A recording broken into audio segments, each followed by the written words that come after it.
Talk Show. Recorded live. No. Let's go. United Front. I hear RBG.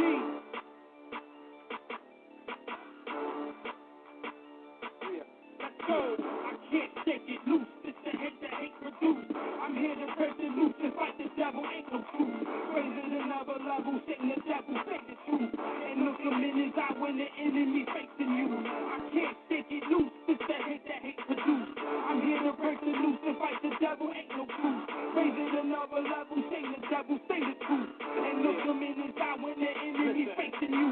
You pink, pale, thin beast. I hate your red, white, and blue. And Ku Klux Klan chic. I hate your president, your senate, and your campaign speech. I hate the British and the Romans and the goddamn Greeks. It's no peace, yeah. Moral persuasion doesn't work with Caucasians. You speak this language through violence with guns blazing. So what I'm saying, negotiating with Satan, it's a waste of time. You out your African mind. Gonna make these devils pay for every single crime ever committed. Crackers, you did it, now it's time to die. I spray the ratchet, I blat it, no moving backwards. I'm sending bullets at crackers and all faggots. Forward is the motion. Killing devils on different levels, concocting potions to stop them from encroaching. On our way of life, I got a knife to slit his throat. Get my people hyped, cause what I write is always dopeness. So I can't shake it loose, it's the hate that hate produce. I'm here to break the loose and fight the devil, ain't no truth. Raise it another level, sing the devil, say the truth. And look him in his eye when the enemy facing you. I can't shake it loose, it's the hate that hate produce. I'm here to break the loose and fight the devil, ain't no truth. Raise it another level, sing the devil, say the truth. And look him in his eye when the enemy facing you. Take a step in my lane, I'm projecting the pain. Visions and pictures in my veins of a tortured and slain. So many sons and daughters slaughtered, some known on the name. Bringing my to the situation is why I came. Empty that nation gon' exterminate. Hawkins, Darby, Mugabe, politics, run them all away. Patriarchy type methodology, how the God play. My life and I don't play. To these crackers in broad day. Enter the scene that I'm clean and watch me swerve out it. Big juju in my pocket, I ain't worried about it. That go from grown-ups to babies, salute my Baba Khaled. Muhammad, we solid, I call for violence, is very valid. Yeah, murder these devils is divine order. The opposites I reject and mixing like oil and water. Africa for Africans, representing words strong. I say shut them borders down and let us get a purge on. I can't shake it loose, it's the hate that hate produce. I'm here to break the loose and fight the devil, ain't no truth. Raise it another level, sing the devil, say the truth. And look him in his eye when the enemy facing you. I can't shake it loose, it's the hate that hate produce. I'm here to break the loose and fight the devil, ain't no truth.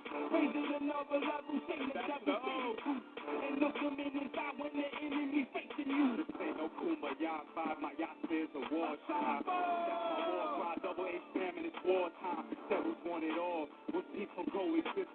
And for separation, he's violently resistant. Who gets that foolish guy? Hit the deck when bullets fly, the devil won't change. It needs to be euthanized, the stupidness, foolish mind, you will get used to blind. Suicide, trusting this cracker is suicide. Fool me once, shame on you, fool me twice, you know the player. He's talking true and that it really don't hold no weight. Fighting hate with love sounds great in theory, but never ever ever work in history. Name one place that this cracker went. Name one place that this cracker left alone. I bet that they was war prone. Keep a piece in your wardrobe and know the world's a war zone. I can't shake it loose. It's the hate that hate produce. I'm here to break the loose and fight the devil. Ain't no truth. Raise it another level. Sing the devil, say the truth. And look him in his eye when the enemy facing you. I can't shake it loose. It's the hate that hate produce. I'm here to break the loose and fight the devil. Ain't no truth. Raise it another level. Sing the devil, say the truth. And look him in his eye when the enemy facing you.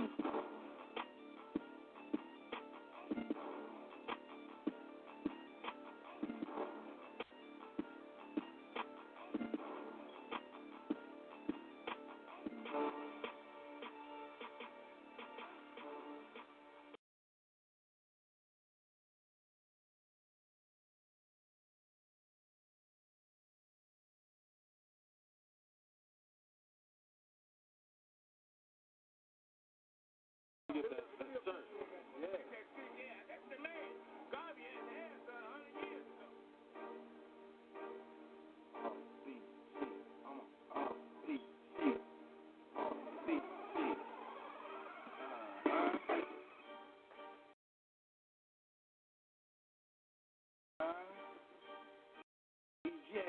Free man. Stumptown, RBG.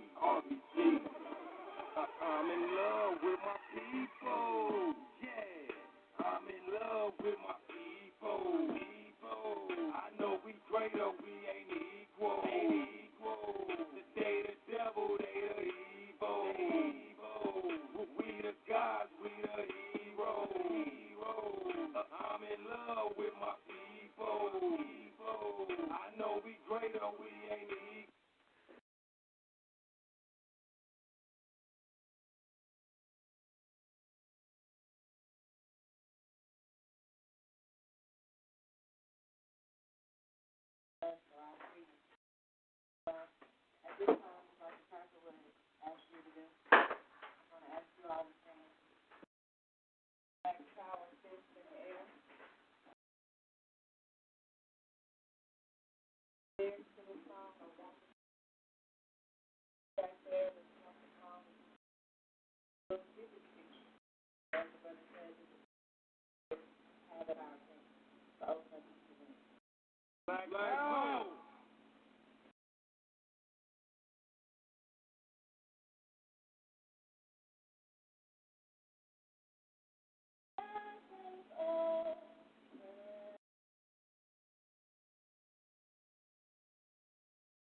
Black power. Black power.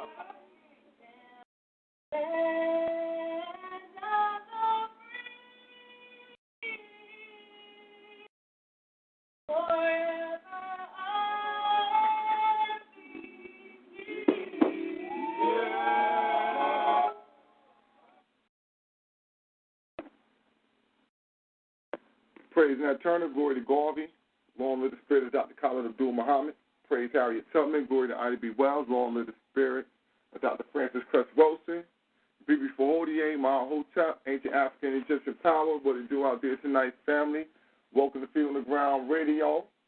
We come to give you a special experience tonight, and for the next few weeks coming up, we have the pleasure of being students of the master teacher, Dr. Walter Williams. And so tonight we're going to have Dr. Walter Williams come on. We're going to go through a classroom setting. The setting will be about an hour, family. You will have time at the end of the show for all those who are participating in the class, and those who are listening will have time at the end of the class to ask questions. But during the class, we will have all lines muted, and we will allow Baba Williams to go over the information unedited and without being interrupted. So with that being said, I like to make sure, hold on, let me get these lines open correctly and get my brother Menkara open. And before you, brother Menkara, is that you? Yes, it's me, brother. Ancient Egyptian African Power. All right. And Mahotep. Mahotep.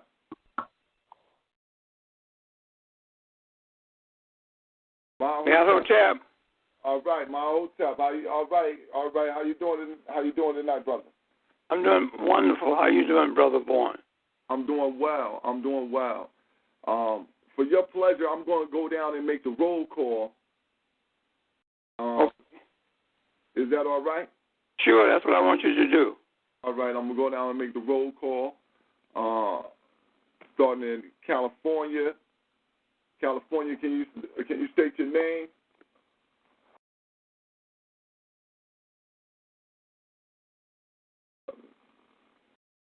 I know this is Brother Eli from Creative Woods. Brother said he wanted to be on to the, said he wanted to be on. Is that Brother Heru? Is that you out there in California? The brother got his line muted right now. I know we had a California brother said he was sitting in on the class, that he wanted to be a part of the class, but his line is open. We'll keep moving. We'll keep moving. Hold up. This is Brother Jabari. Oh, all right, Brother Jabari. There you go, Brother Jabari. My hotel, Brother Boy. My hotel. All right, we got Brother Jabari on the line, Dr. Walter Williams. He's a brother who was interested in the class. Okay. Greetings. Welcome, brother. Yes, pleasure. All right, we got Brother Jabari right there. Let's go to Texas. My hotel. I don't know exactly who this one is from Texas. They might just be a regular caller. I'm going to leave it open for a second. We're going to go to Connecticut. Connecticut.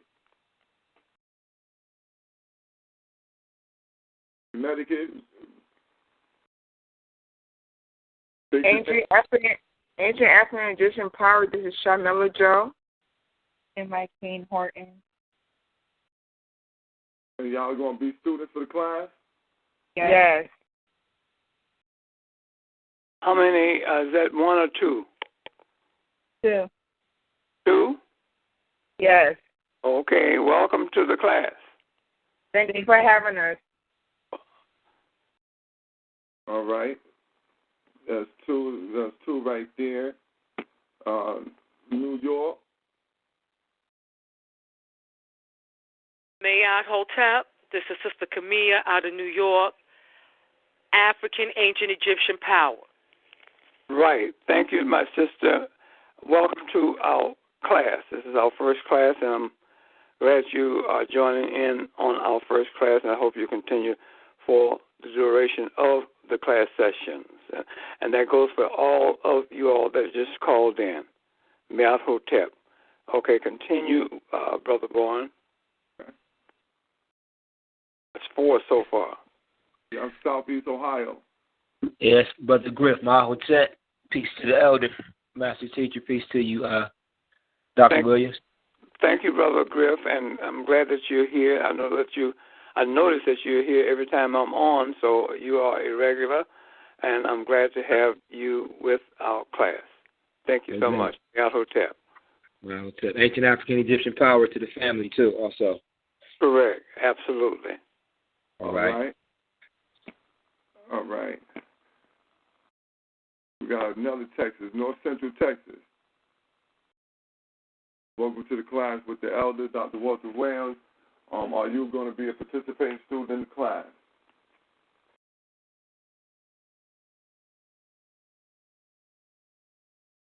All right, I think they were just listening. They jumped out quick. They ran off on us. All right, we got a lot of Texas family out there. Texas.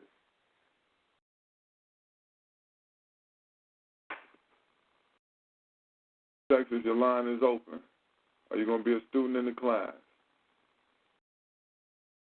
I know our brother Tim, he seemed like he's running in late. You see, that might be him. I'm going to leave that line open to see if that's him. All right. Sister McKee. Black Power. Hey, how you doing? He on the line with me. Oh, okay. Okay. Well, we got 2 on the line. Yes, Egyptian Power. Is that from Texas? Is that from Texas? Yes. Yes, sir. Okay. Hi. How are you doing tonight, my sister? Doing well. Ready, excited.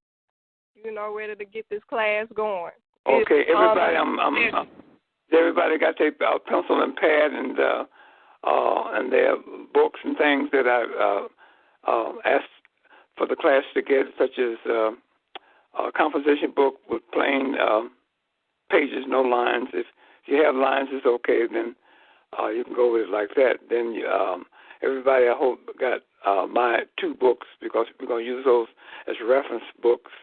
The Historical Origin of Christianity, the Historical Origin of Islam, etc. You got your dictionary and the other things that are required, that you have a pencil with an eraser, number 2 pencil, the eraser. If you don't have that, then you just use what you have, such as the ink pen or whatever, what you got.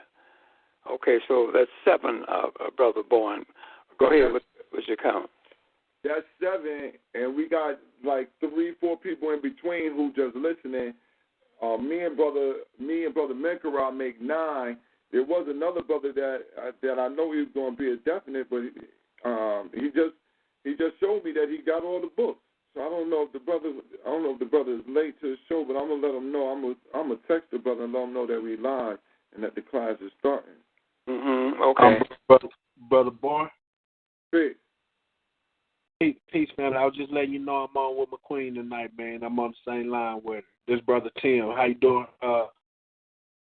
Dr. Walter Williams? It's an honor, and I appreciate you, letting us sit in on this class with you.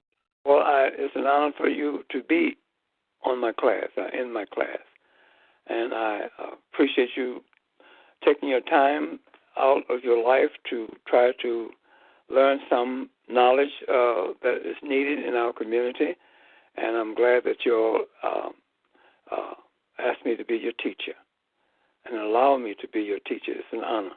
Thank you so much for the class, for the whole class. Thank you so much. All right.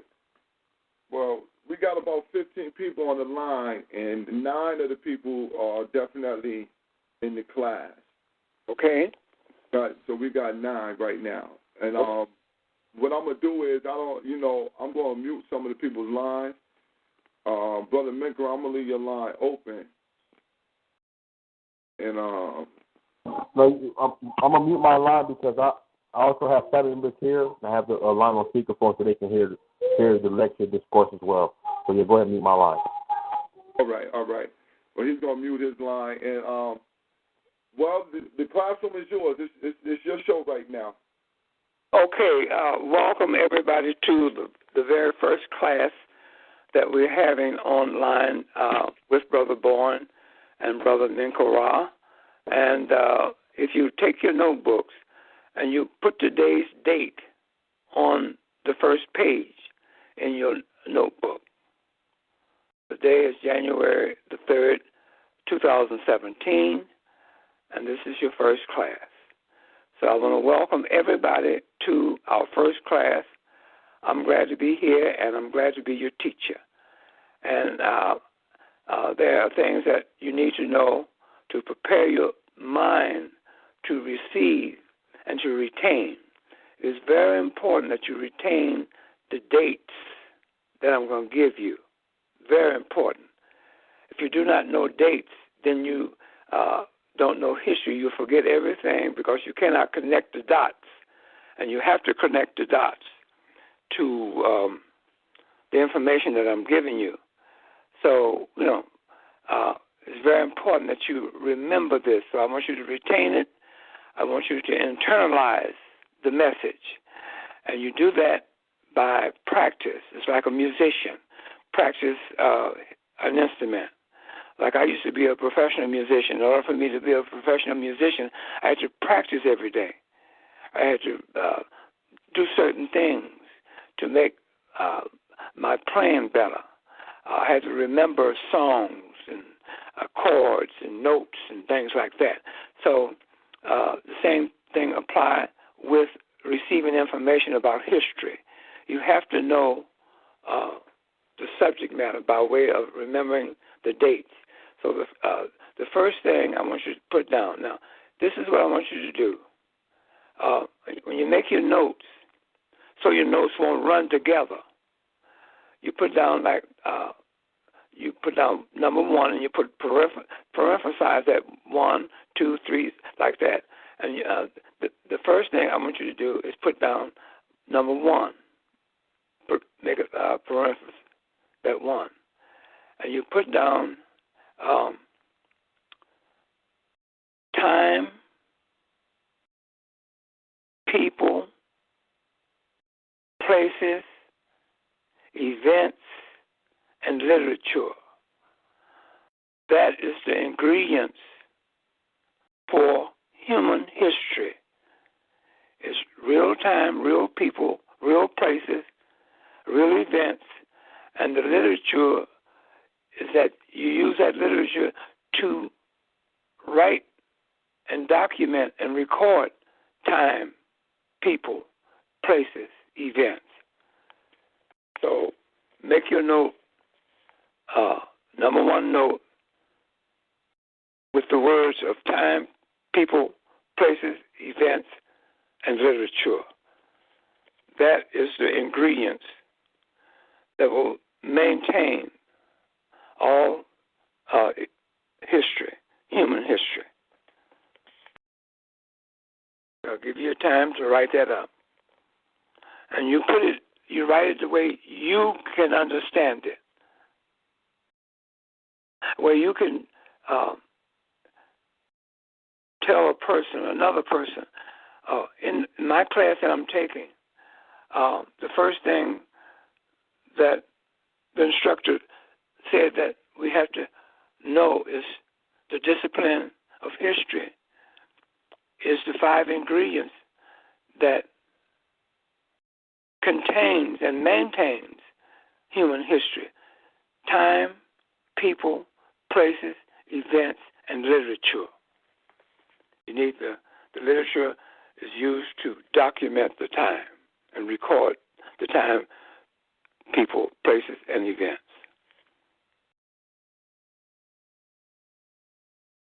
Okay? Now, I hope everybody got that down.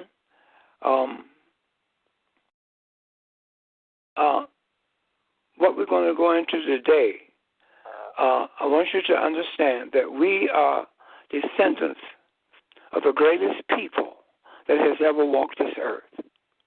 We're descendants of those Africans that lived in the continent of Africa in Egypt, known to us today as the ancient Egyptians. Very, very important that you know that and realize that. In fact, I know you know that. In fact, I know you realize that. But I want you to get that into your psyche. You're going to talk Egypt, ancient Egypt. You're going to walk ancient Egypt. You're going to eat ancient Egypt. And you're going to sleep ancient Egypt. That understanding of our ancestors as being the ancient Egyptians, that is our nationality. We no longer can call ourselves blacks, Negro, and African Americans. Because if you go to the world map,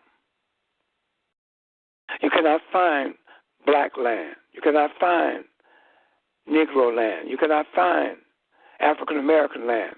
Black and Negro is synonymous, a name that was given to those African Moors or the Africans that came out of Morocco and Mauritania when white European Spain asked the Africans who lived in North Africa, in the countries that are called Morocco and Mauritania, to come into Spain and civilize them.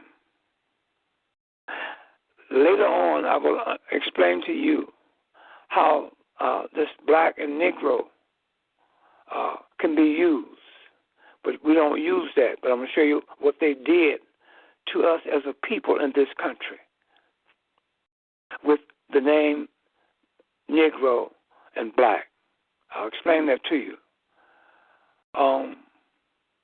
Our history did not start in this country. They have an exhibit that was put up in Washington, D.C. by the Smithsonian Institute. That exhibit is called the African American museum of history and culture. That's misleading. They're telling the world that we, as an African people, 44 to 50 million of us living in this country, our history started with slavery in this country. Because when you deal with the name and use the name Black, Negro, and African American, you're telling the world that your ancestors were enslaved in the United States of America. So they are telling us in this exhibit there in Washington, D.C., that our history started in America. And I understand, I haven't been there, but I understand that they have a big slave ship there. We're better than that. Our ancestors did not start in this country. Their history and their culture did not start in this country. Our ancestors, the ancient Egyptians, brought civilization to this whole entire world. We have something to be proud of. That's our nationality. That's what we're going to unify around. We're going to unify around ancient Egypt. That's our nationality. That's who we are. And we have to claim that, because our greatness is unclaimed in the continent of Africa. Unclaimed. Because we, Africans living in North America, are the missing link in the diaspora of the African consciousness. We are the missing link in that. So we're claiming that by claiming our ancestors, the ancient Egyptians, the greatest people that has ever walked this earth. So with that being said, I want to start off by telling you this, and I want you to understand that in history, in today's history, history today is divided by 4 races of people on earth, the 4 dominant races. I will put it like that. So we're going to write down in our notebooks number 2, the 4 dominant races of man. Write that down. The 4 dominant races of man.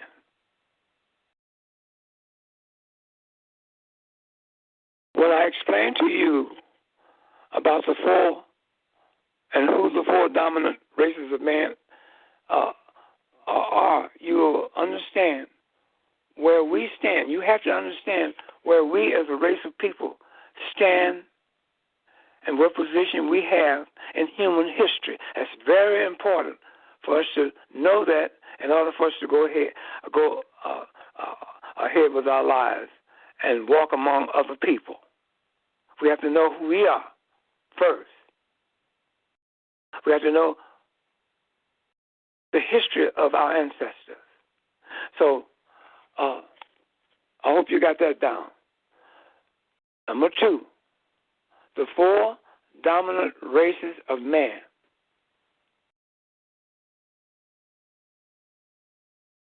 You start off with A. Parenthesize that. You put down the black race.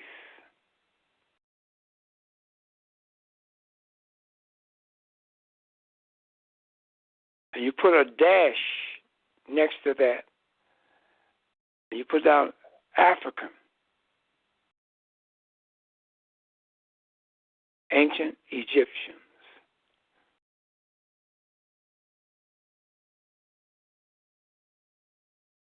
That's who the historians and the consensus among historians are designating for the black race the ancient Egyptians. Why? because of they are the oldest. Our ancestors are the oldest. I didn't say were the oldest. They still are. Are the oldest people that's walked this planet. Civilized people that walked this planet. The first and oldest civilization. That's what it breaks down to. So you got that for A. B. You write the brown race.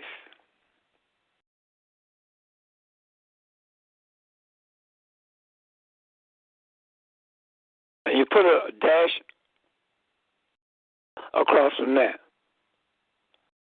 And we're talking about India, the Indians of India.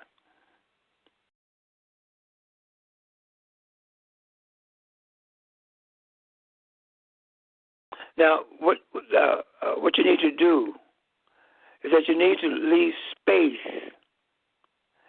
to write information that I'm going to give you concerning these different races. So go back and if you don't have no space to write some information that I'm going to give you, go back and keep A, the African or the black race. Keep that down. But now take number B, which is the brown race, and you erase that out, what you wrote. This is where you need your pencil with an erase on it. Erase that out and leave enough, maybe a couple of lines or enough space to write some other information in there.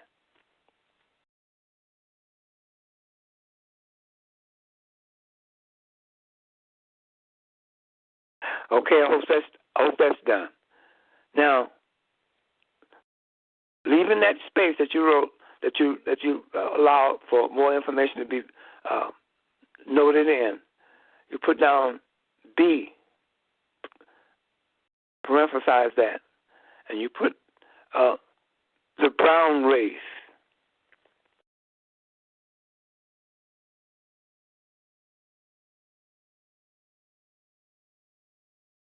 And you put a dash across from that, next to that. And you put down there, Indians of India.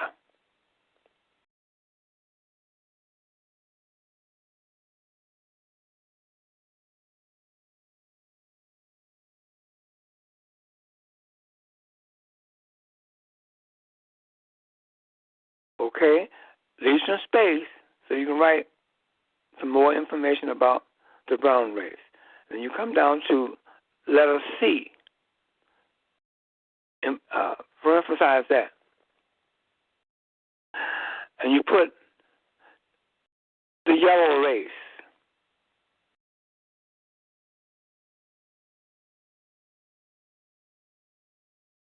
The yellow race is signified by the Chinese. You put down there Chinese. If you can't spell these words, just use your phonetics. And then this is where your dictionary comes in. You need a dictionary for this class now, because you're going to, from time to time, you're going to look up words, and the words that you look up will expand your knowledge. So you got number C, the yellow race, which is a dash Chinese. Okay? Leave some space for writing. And you come down to D and emphasize that. And you're going to put the white race.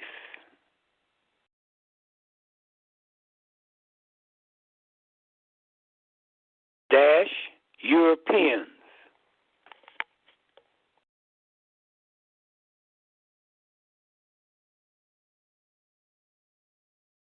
Okay. Now, we're gonna go back and and start with letter A. Letter A is the black race dash Africans dash ancient Egyptians.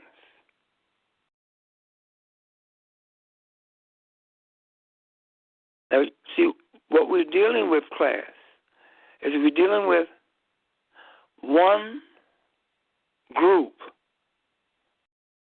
that lived in Africa, in the continent of Africa. We're dealing with one country. Clear your minds. I want you to clear your minds up and don't worry about the rest of Africa, because the people living in those 54 countries in Africa, those Africans in Ghana, they don't have to claim ancient Egypt. They don't have to claim ancient Egypt. Why? Because they have their own geographical land area that's on the map in the continent of Africa. They can go there and pick out Ghana. The people living in Ghana got their own culture, their language, and customs. The Nigerians the same way. Or any place in Africa, those Africans got their own culture, and they got their own language, and they got their own history attached to that land area where they live. So don't worry about them. We're talking about a culture that's been made, that our ancestors, who are known in history as ancient Egyptians, lived in the continent of Africa in the country called Egypt. And from their culture came civilization for all of humanity, all of humanity. So we're talking about the most powerful people that has ever walked this planet. And we are descendants of them. You may not know this, but we as a people living in this country under the names of Black, Negro, and African Americans, we are the most powerful people at this very moment that I'm talking, because the world, the whole entire world of all the races, creeds, and colors are following us. We are the leader, but we don't know that because we've been taught away from who we are as a people by the school system. So now you're taking this class. We're going to replace all that knowledge. We're going to go on a different journey. We're going to find our way back to ancient Egypt, and we're going to resurrect our ancient Egyptian ancestors. We're going to resurrect their culture and their spirituality into us as a people. We're going to take it inside. That's where we're going to take it. It's already there, but we're going to wake it up. Okay? So now, let's go back to the black race, the ancient Egyptians in Africa. The beginning history for the ancient Egyptians is 10,000 B.C. B.C. means before the Common Era. 10,000 B.C. That's their beginning history of our ancestors. Do not allow anybody to take you beyond that figure. Don't let nobody tell you, oh, this happened 25 million years ago. You can't. How can you keep records of something 25 million years ago? Where's the record? Okay? So don't let nobody take you past 10,000 B.C. That's where our ancestors becomes the world's first and oldest civilized people on earth. If an individual asks you, well, how do you know that your ancestors, the ancient Egyptians, were the oldest people oldest civilized people on this planet? How do you know that they were the oldest civilized people on this planet? Why? The answer is this. They created an alphabet. They were the first literate people on planet Earth. during the time of antiquity. Antiquity is ancient times. That's how you can, that's the answer that you give to anybody. They were the first and oldest living people on planet Earth. In fact, during the time of antiquity, they were the only living people on planet Earth. Why? Because they created an alphabet. An alphabet is the first thing an individual learns when they go to school. That alphabet enables you to read, write, and spell. It makes you literate. Okay? So, don't let nobody tell you that we Africans are the first people on this planet. Can't prove that. So don't follow that line. Don't follow the line that all races of people came from us Africans or the African race. Don't fall for that. Okay? Tell you why. Something very simple. No human on earth can tell you how they got here on earth as a human being. You can't tell me that. No human can tell you how they developed for the 9 months of incubation in their mother's womb and body. Can't tell you that. You do not know when your toes came in, your eyeballs came in, your arms formed. You don't know that. So the only thing that you know is that you found yourself here at a certain conscious memory in your mind. I found myself here at 4 years old. So from 0 to 4 years old, I was not conscious that I was here on earth. And I found myself in a geographical land area, Chicago, Illinois. That's where I found myself living. I also found myself belonging to a certain race of people. But if you understand that, then if I can't tell you how I got here, how can I tell you how other people came here? How can I tell you that all races of people come from the African race?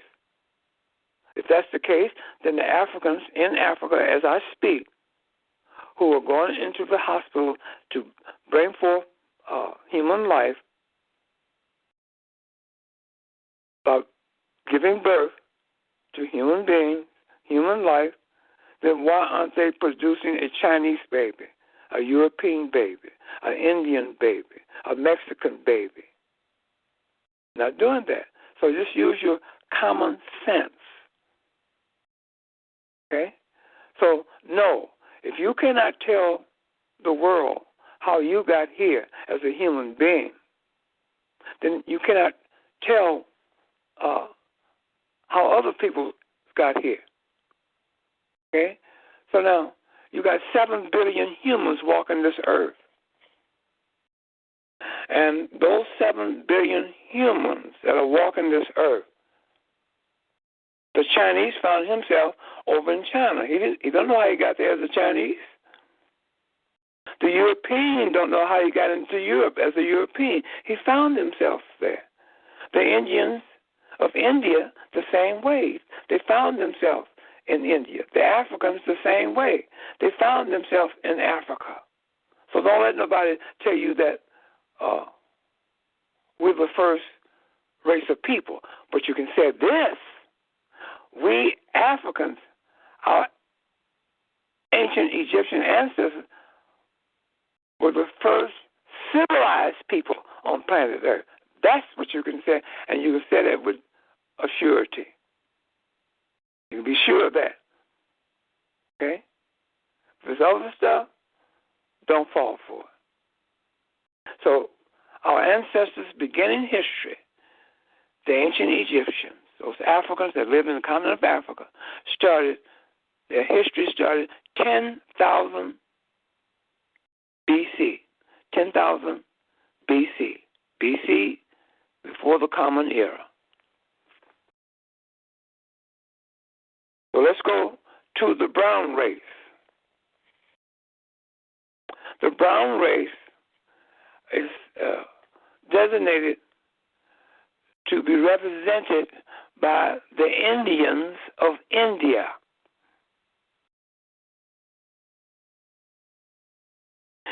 Their history started and began in the Indus Valley. It's called the Indus Valley Civilization. INDUS, Valley Civilization. And that beginning history for the Indians began 2500, not to exceed 3000 BC. 2500, not to exceed 3000 BC for the Indians' beginning history of India.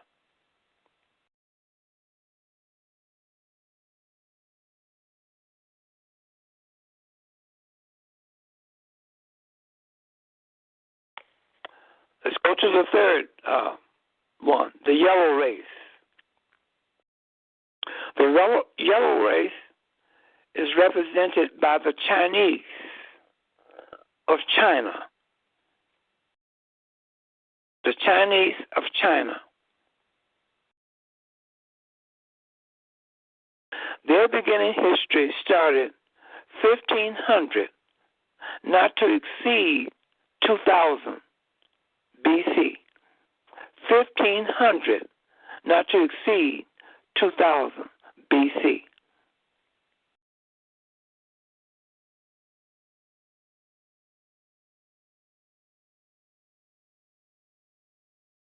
And their history started in the Wang Ho Valley civilization, or the Wang Ho is KW. The K is silent, ANG, Ho, HO, Valley of China.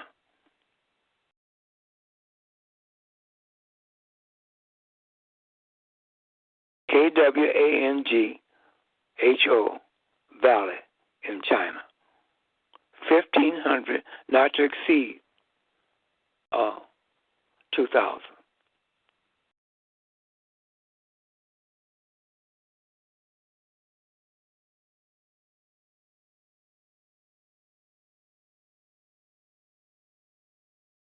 Okay, let's go to the white race. The white race does not have a known beginning history. It's not documented. None whatsoever. And he will tell you that. If he's honest, I have books to verify that.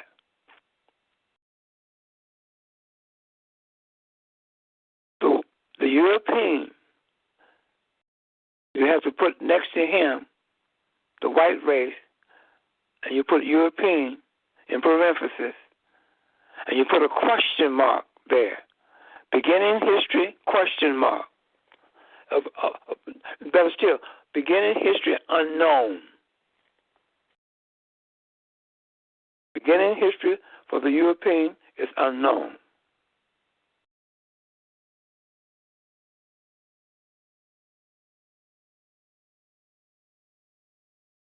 So, but I will tell you the beginning history for the European.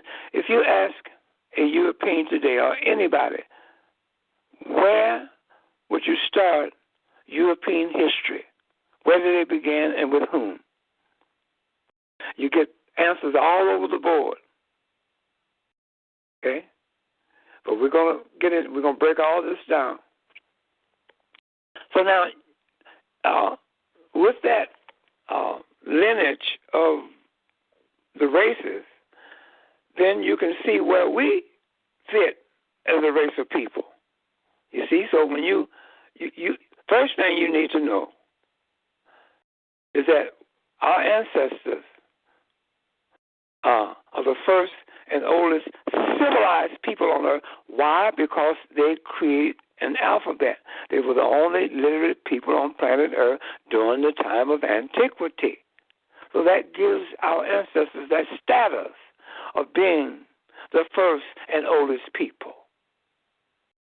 If you take your mind around the whole entire world, what you'll be looking for is a race of people that had an older writing system than our African ancient Egyptian ancestors.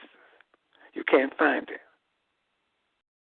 Do not allow the Western academia to tell you about some non-human Sumerians. Don't fall for that. But we're going to get into that as we progress in our class sessions. Okay? Set all that aside. Clear your mind and take your mind and focus on our ancestors, the ancient Egyptians, being the first and oldest civilized people on planet Earth. Why?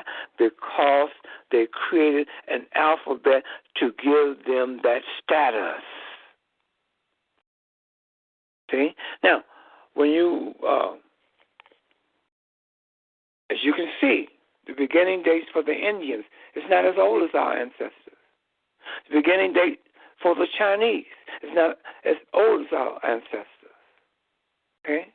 In fact, the Indian of India has an older beginning civilization than the Chinese.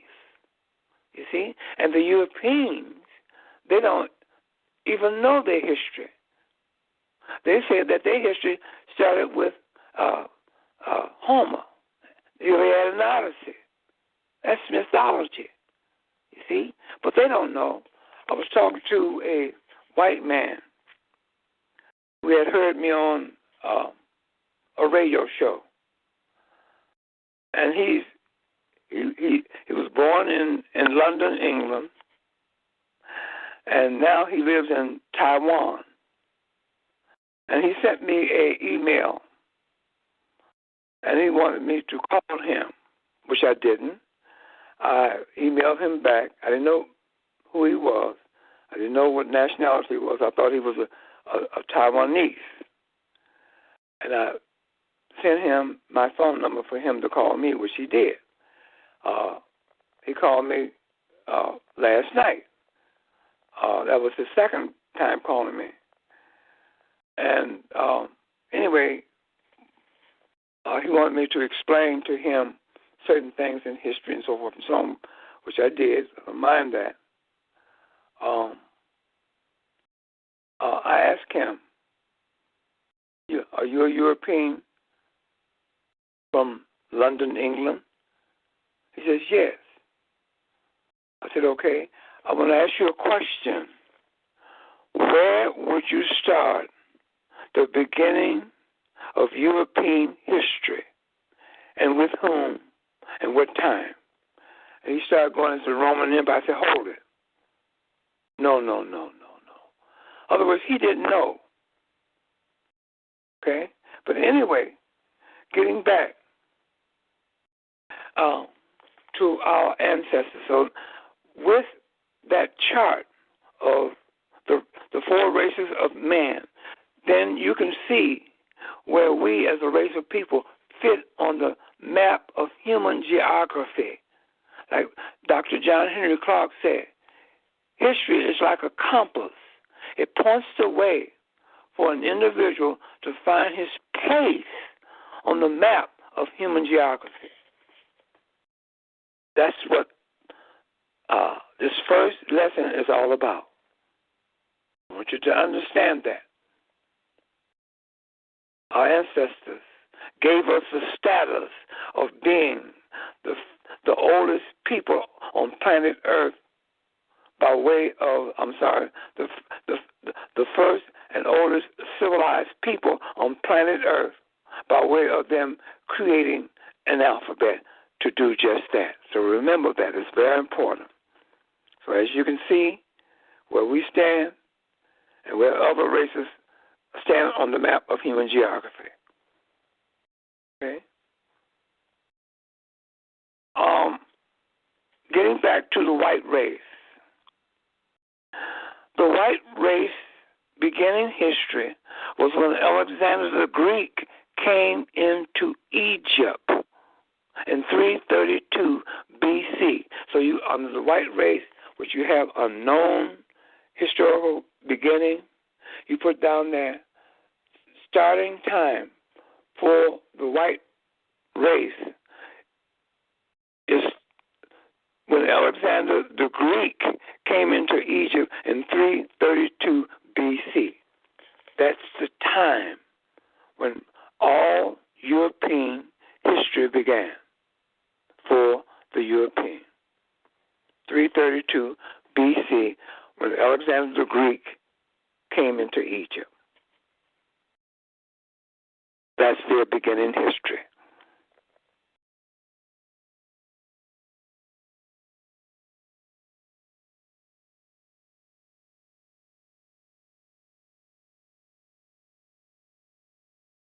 Prior to that, Europeans don't know. They don't know. Why they don't know?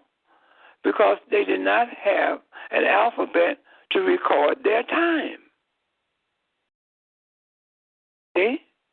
So now they have put themselves up as a deceiving, and stealing, lying, and cheating to the world and to themselves. They have put themselves up as the prototype race of people on earth. But they don't want to reveal their background. When Alexander the Greek came into Egypt, they were illiterate people. They had no writing system. There was no institutions that came out of Europe. Why? Because in order to have an institution, you have to have a writing system to document your history. They didn't have that. So there's a void there. So their beginning history started when they walked into Egypt, into the presence of our ancient Egyptian African ancestors. And their time, they took their time card from the wall, like you do when you go to work.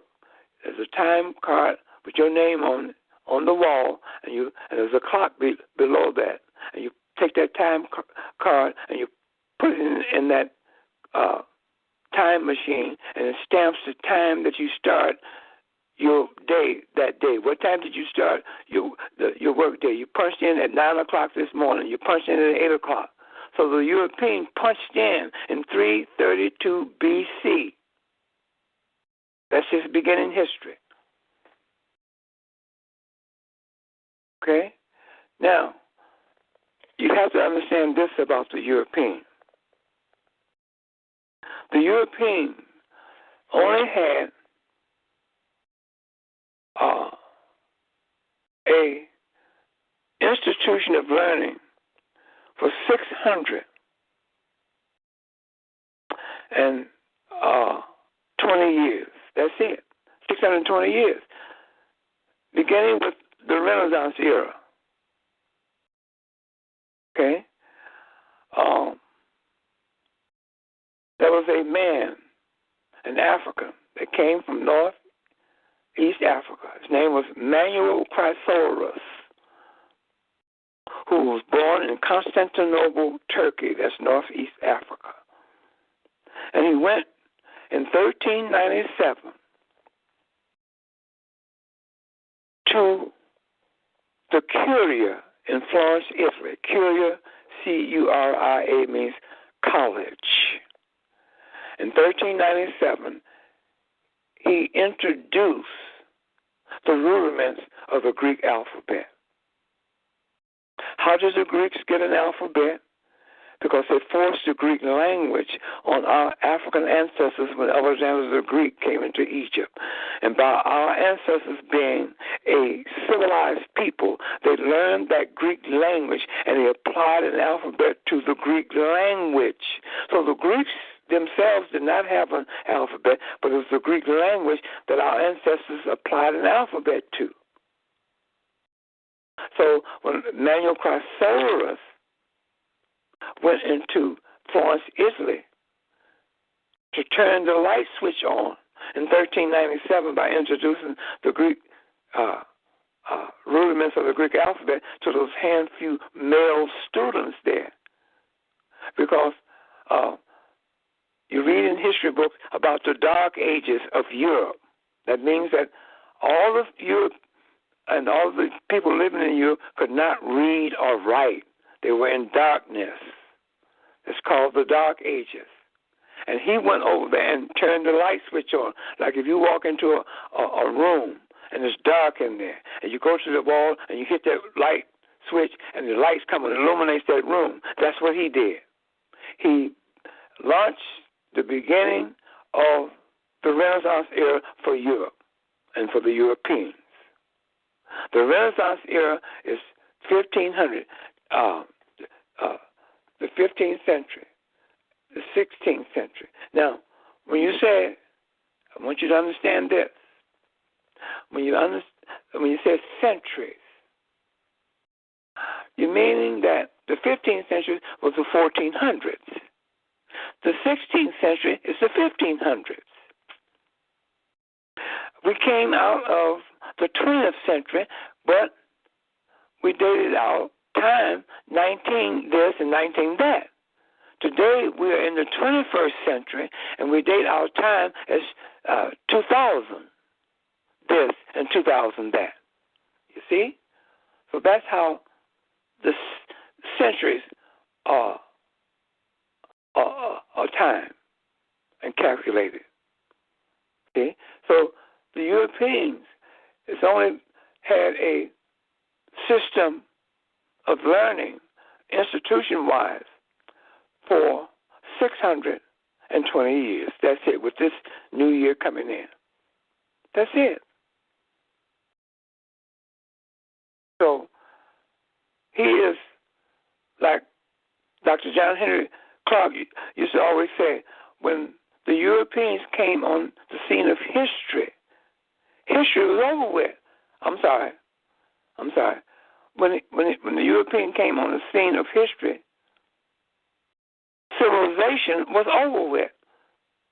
Because when Alexander the Greek came into Egypt in 332 BC, our ancient Egyptian ancestors had created their civilization that was in place for 9,668 years before the European ever came in there into contact with our ancestors. Civilization was over with. The rudiments of civilization was over with. So when he walked into Egypt, our ancestors had up and running a civilization that they created through their culture for 9,668 years before the Europeans ever came in contact with our ancestors, the ancient Egyptians. So you can make note of that.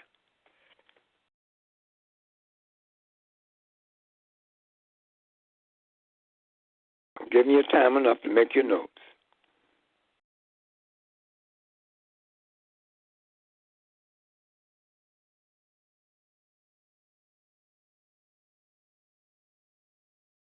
Okay, now, go to another page that is clear, has no writing on it, just plain clear paper. I want you to do some writing. We're going to go and continue with our ancient Egyptian ancestors, the ancient Egyptians. We're going to go, I want you to write at the very top of your paper. You put down the in need. The in need. E-N-N-E-A-D. E-N-N-E-A-D. The in need. And I want you to underline the word in need. E-N-N-E-A-D, the in need. and I want you to put a dash across from that. The in need is the ancient Egyptian Genesis story. The in need, you put down there, the Genesis story of ancient Egypt. The Genesis story of ancient Egypt.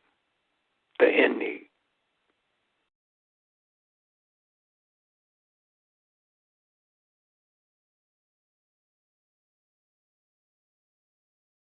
Okay, I want you to draw a line under all of that, what I told you to write.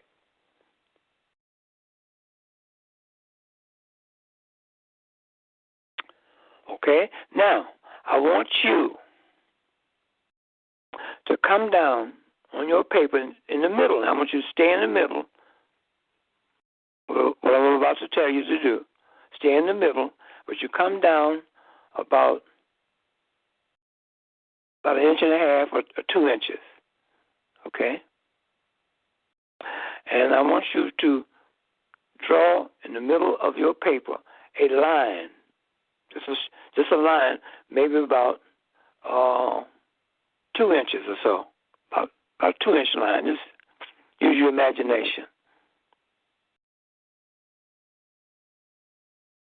Now, what you're going to do is that you're going to make the form of a human body. Okay? This is the in need, the Genesis story of the ancient Egyptians. Okay? Now, on top of that line, I want you to write Ra, R-A.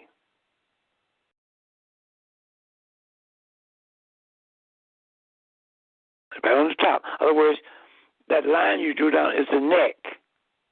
And when you write Ra on top of that line, that's the head. Follow me?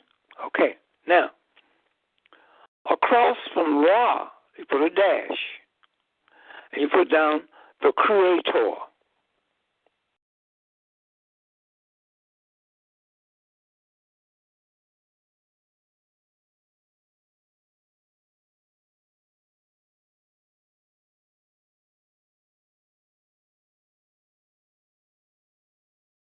The Creator. Now, I want you to put some shoulders on this human body. To your left, I want you the line, the straight line that you've drawn is the neck, and on the top of that neck, you put the Ra, which is the head, and you put the Creator next to that. Okay. Now, to your extreme left of that line, I want you to draw another line coming that's connected to the straight line, and you like a shoulder.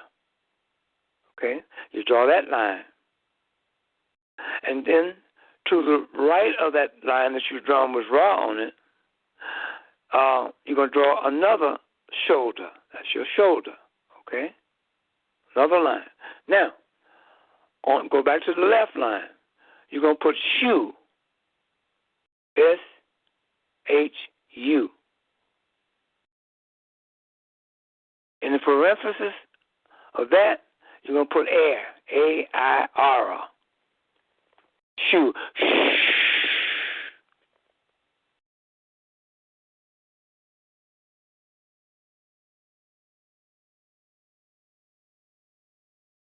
And go back to your right shoulder, the right side of that line. You're going to put Tefnut, T-E-F-N-U-T, Tefnut.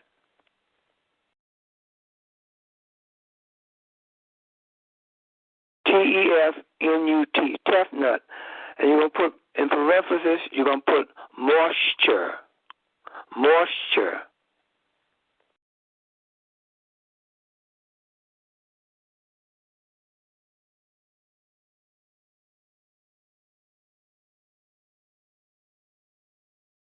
Okay? Now, we're going to continue on. From that line on the left, I want you to bring the arms down. Come down with another line.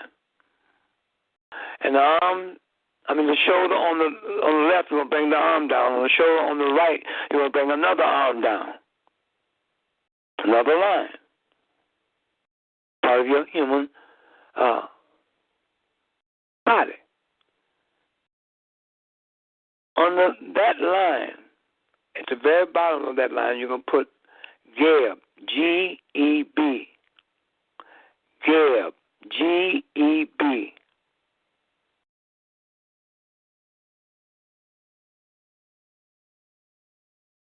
And in parentheses, you're going to put Earth.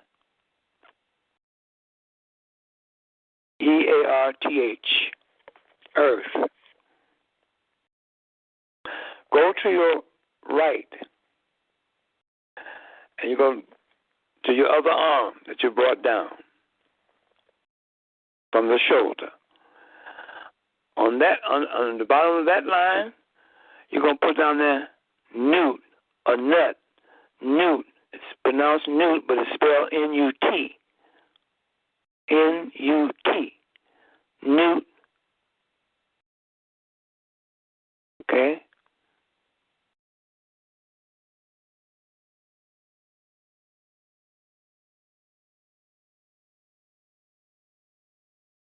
Now,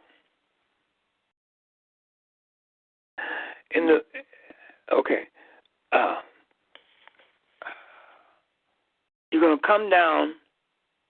Now, you're going to draw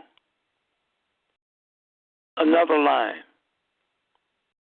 and put the legs on there, hips and legs. You're going to draw a line. On top of that line, to your left, you're going to put down there Osiris, or Haru, Osiris, O-S-I-R-I-S.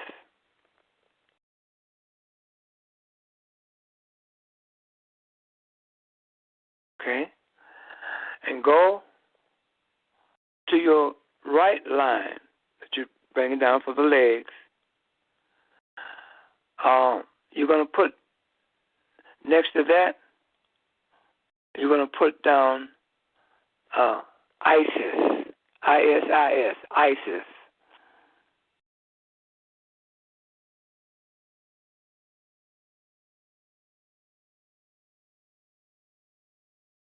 Now go back to the left.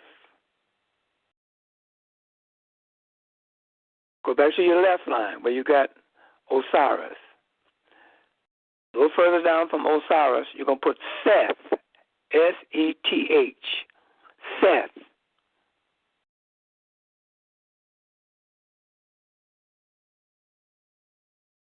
I'm going to explain all of this. Go to your right line where you got Isis.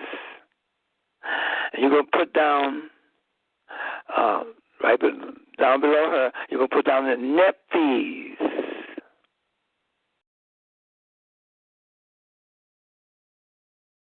I believe it's spelled N-E-P-T-H-Y-S, Nephthys, or something to that order. All that you don't know how to spell, use your phonetics so you can understand it. And then you can look it up later to get the right spelling. Now, you should have, start with Ra. You should have 9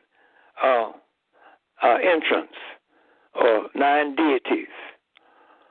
You should have Ra, Shu, Tefnut, Geb, Nut. You should have Osiris, Seth, Isis, and Nephthys. Okay? Now, I want you to write the N-need. This is what you write as I speak. The N-need consists of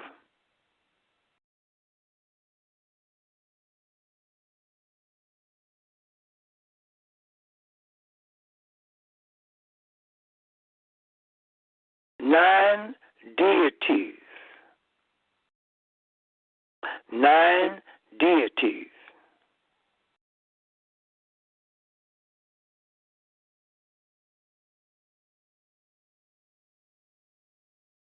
first 5 of the 9 deities pertains to creation. The first 5 of the 9 deities of the Inni pertains to creation.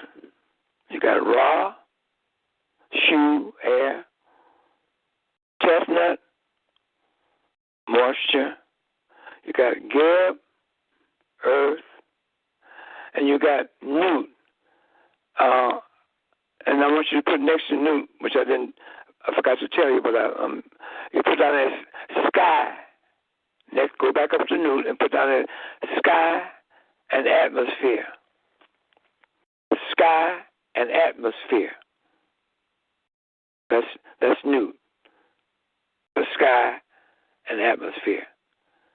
Those are your 5 deities in the Inni that's pertaining to creation. Ra is the creator. All right? Then you go to Seth. You go to Osiris. Seth, Isis, and Nephthys are the other remaining 4 deities that is of the Inni, pertaining to man and nature. The last 4 is pertaining to man and nature.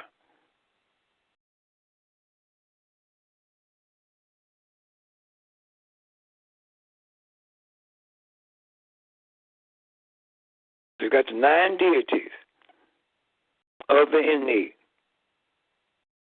The first 5 of those 9 deities is pertaining to creation. The last 4 is pertaining to man and nature.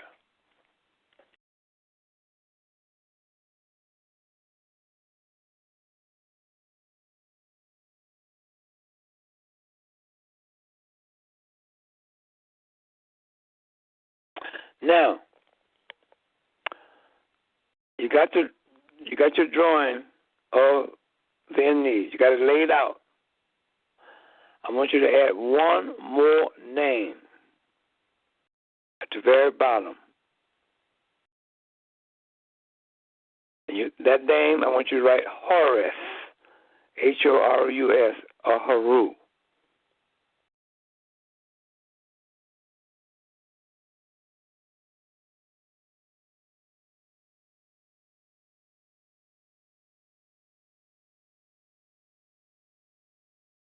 Now I will explain to you what the Inni is all about. The Genesis story of the ancient Egyptians.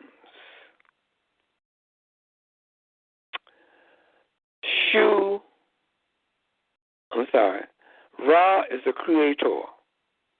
Ra created air, Shu. And from air you get moisture, Tefnut. If you notice on the right side of the drawing of the Inni, you have the females all on that one side, which is the right side. All on the left side is males. Okay? So now, Ra is a creator. Ra created Shu, which is air. Ra created Tefnut, moisture. She is called his daughter Order, Tefnut.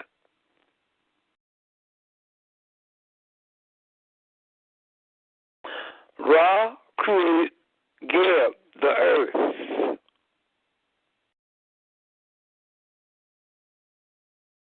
Ra created Nut, the sky and atmosphere. I hope you're getting the picture as it revealed. I can go over that again. Ra is the creator. Ra created Shu, air. Ra created from moisture, Tefnut. They were twins. You cannot get moisture unless you have air. And you cannot get air. You cannot get air without it being created by Ra. And from air comes moisture. You cannot. They're twins. But Tefnut is the daughter of Ra. It may sound complicated, but once you practice this, you can really understand where this is coming from. Shu is air. We have air. In order for us to breathe, we got to have air. Ra is symbolized by the sun. That's what Ra is symbolized by, the sun. That's a symbol. One of the symbols, anyway, the strongest symbol. That sun. The sun brings forth life, L-I-F-E. Brings forth light, L-I-G-H-T. Brings forth something that comes alive under that sun. But anyway, Ra created Shu, Tefnut, and gave up the earth. Okay? Tefnut, with the moisture, that's where you get water from. See? The air turns into water.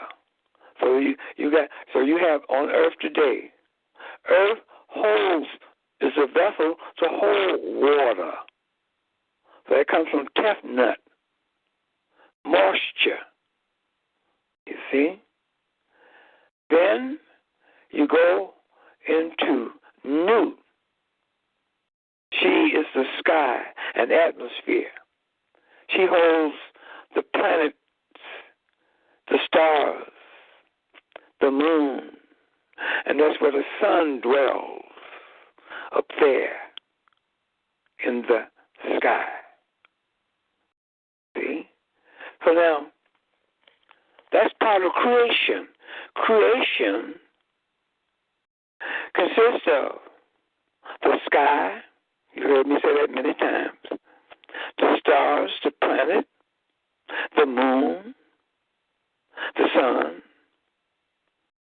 air, earth, water, vegetation, animals, and humanity. That's all part of creation. Okay? Now, what created this? Don't know. You don't know what created the sky, the stars, the moon, and the planets, and the sun, the earth, air,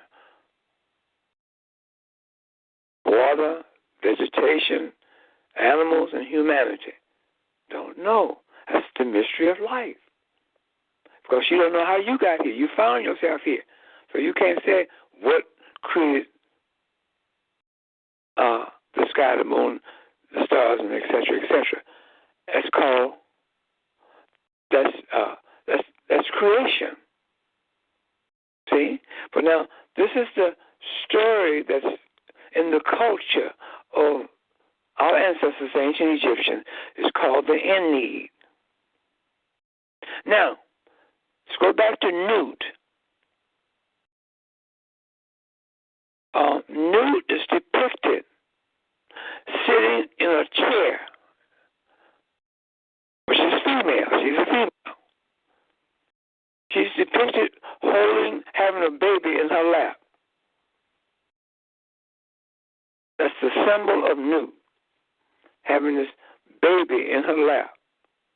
Now, all this Ennead story of the Ennead is going to come in handy when I take you into the Ecumenical Council meetings of how Christ image was created. How it was all done. this Virgin Mary, this whole bit. You see, it unfolds itself. She is depicted sitting in a chair, which is her throne.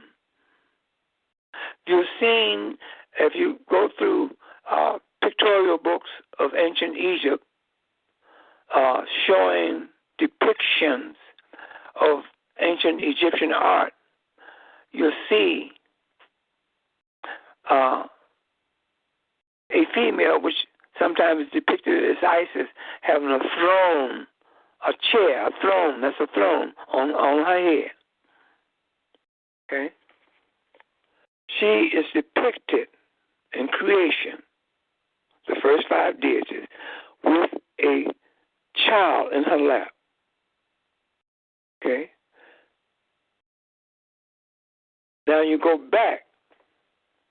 The child in her lap is the son of Ra, the creator. I'll tell you, in the ending, this is how this was done. When Newt, sky and atmosphere, sitting in this chair now, sitting on her throne, that's her throne, holding this baby. She was born on top of Geb, earth. The sky was, in other words, she represents the sky and the atmosphere. So she was born on top of Geb, the earth.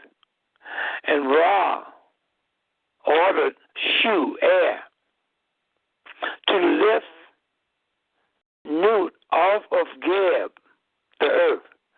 So sometimes in these ancient Egyptian pictorial pictures, you'll see a man lifting up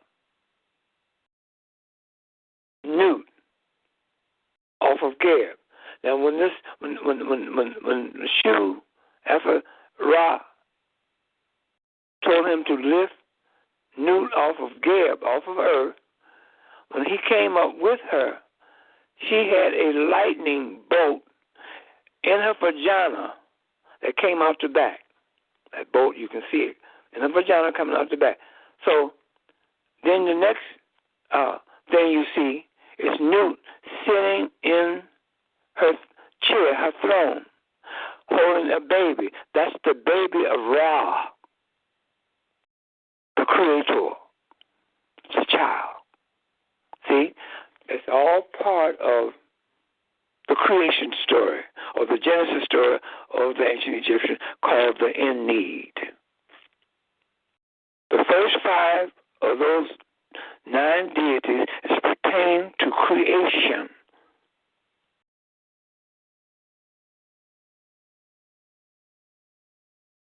So take your notes. I'll give you a chance to take your notes.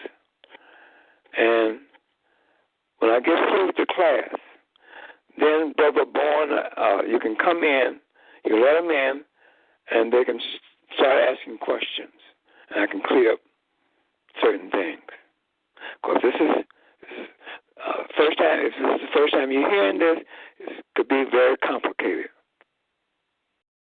Bear with me and stay the course.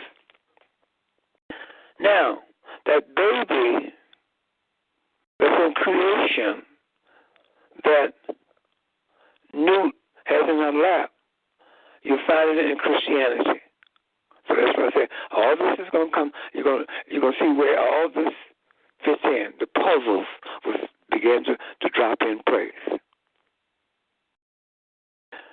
That baby is now Osiris in man and nature. See? That baby is Osiris. And Osiris had a twin brother by the name of Seth.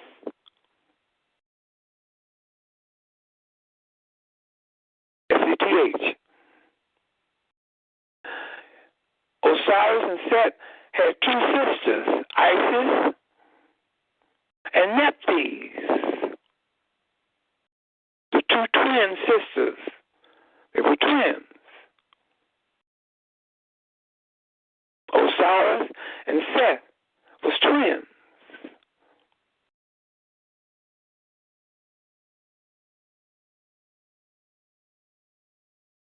I'll give you a chance to write your notes down.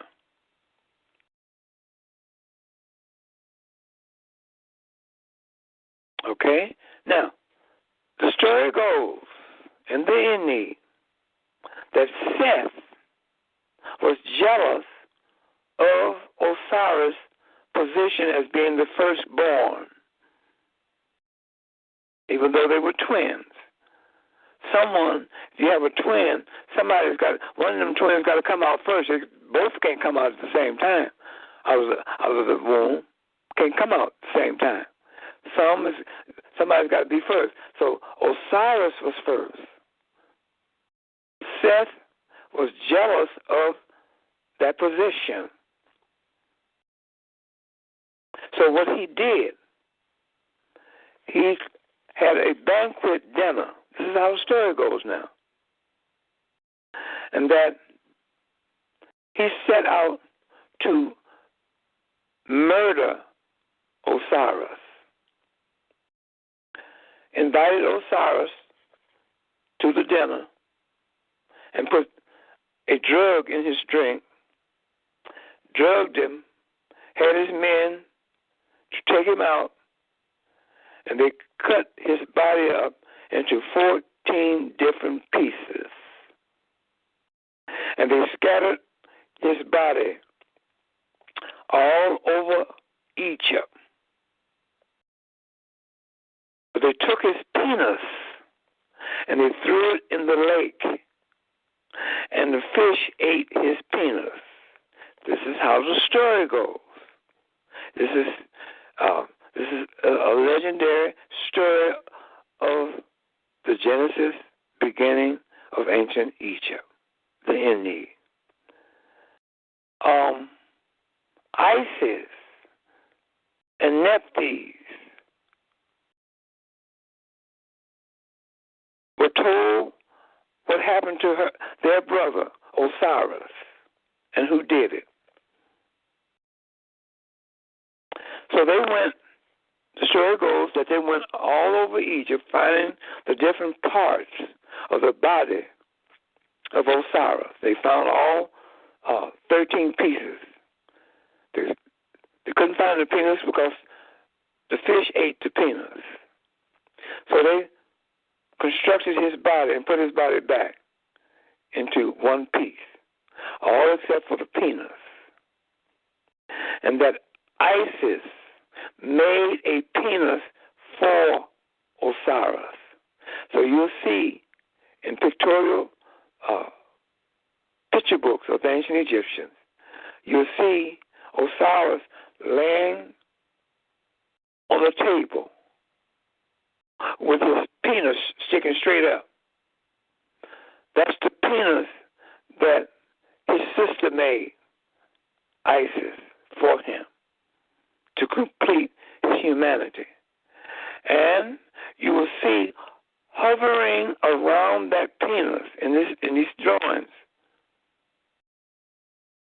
hovering around that penis is a little bird. That bird is Isis. She she impregnated herself with the penis of Osiris. And from that pregnation, or from that pregnancy, came Horus, the S-U-N, the sun. So you got, you see Horus on your drawing? That is the son of Osiris and Isis. That's how the Ennead is explained.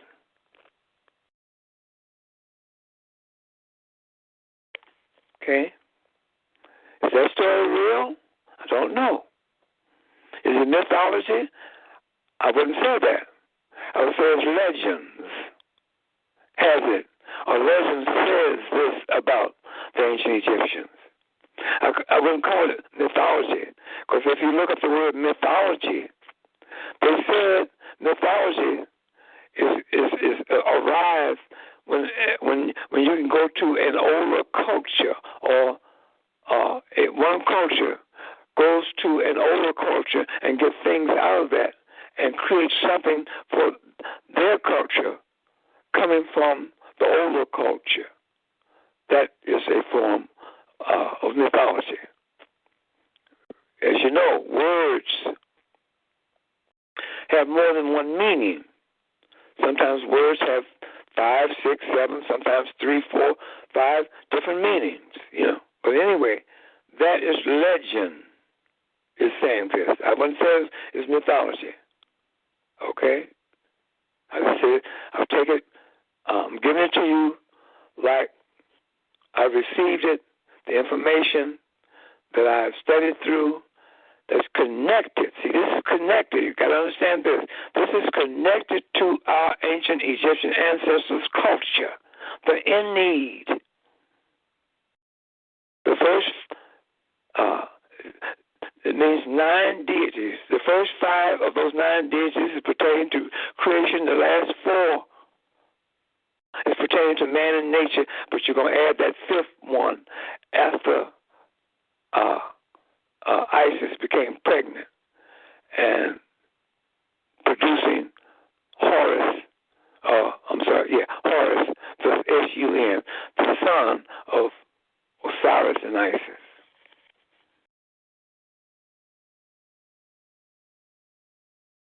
Okay? Now,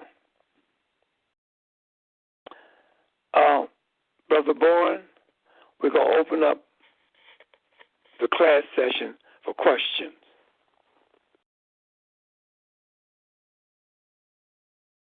Brother Bourne? Hello? Oh, excuse me. I had it on mute. Excuse me. Okay, well, I want you to open up the class for questions. Okay. All right. I'll open that up. I want everybody that's on this class that took their notes and things like that, I want you to come and say something to me. There's something that I said that you want to clarify. Now's the time to do that. Okay. All right. Well, we're gonna get to everybody on the line. Do you mind if I ask my question first? Yes. Go ahead. Okay. Well, my question is, you when we did the 4 races, and a lot of times when you talked about the brown race, I just was wondering why the brown race would have been the Indians and not the Arabs. Which of the race is more dominant? In history. All right, I understand. You got that? Yes, sir. Yeah, see, the Indians has one country, and they're brown. The Arabs they come from many different parts of the world. Yeah, true.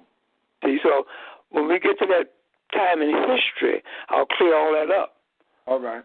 But that's the reason why. Do you understand that answer? Yes, I understand. I can see their history going back further. Right, and that's the main thing. What you're doing with the races there is that you're comparing the historical beginning and understanding the historical beginning of these different various races of man, and you find that our African race, which is represented by the ancient Egyptian, has the oldest beginning history. The brown race, the Indians, have the second oldest beginning history. The yellow race, which is represented by the Chinese, have the third oldest beginning history. And the Europeans have no beginning history, no known beginning history. And the only way you can start their history out is with Alexander the Greek coming into Egypt in 332 BCE. You see that? Yes, sir. So this tells you, Brother Bourne, when you see other races of people, when you see a Chinese, you say, well, hell, I know his beginning history. You see, William A. Bennett, who used to be the Secretary of Education, said something very profound. He said, to be ignorant of history is to be intellectually defenseless. And it means that you don't know anything about history. You can't defend yourself. See? If a Chinese come up and tell you, say, hey, my civilization is older than your folk. He said, no. You know about him. The Indian, you know about him. I was in a restaurant some years back here in Chicago, and I went in to purchase something, and every day I wear a T-shirt or sweatshirt according to the weather that has a picture of King Tut or a picture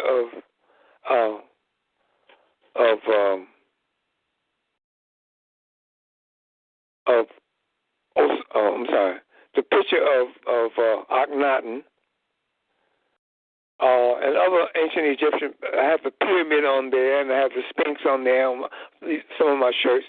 And I have on my shirts, I love my African ancestors, the ancient Egyptians.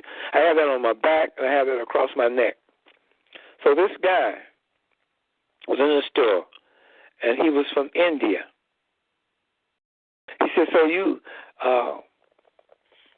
you think that your ancestors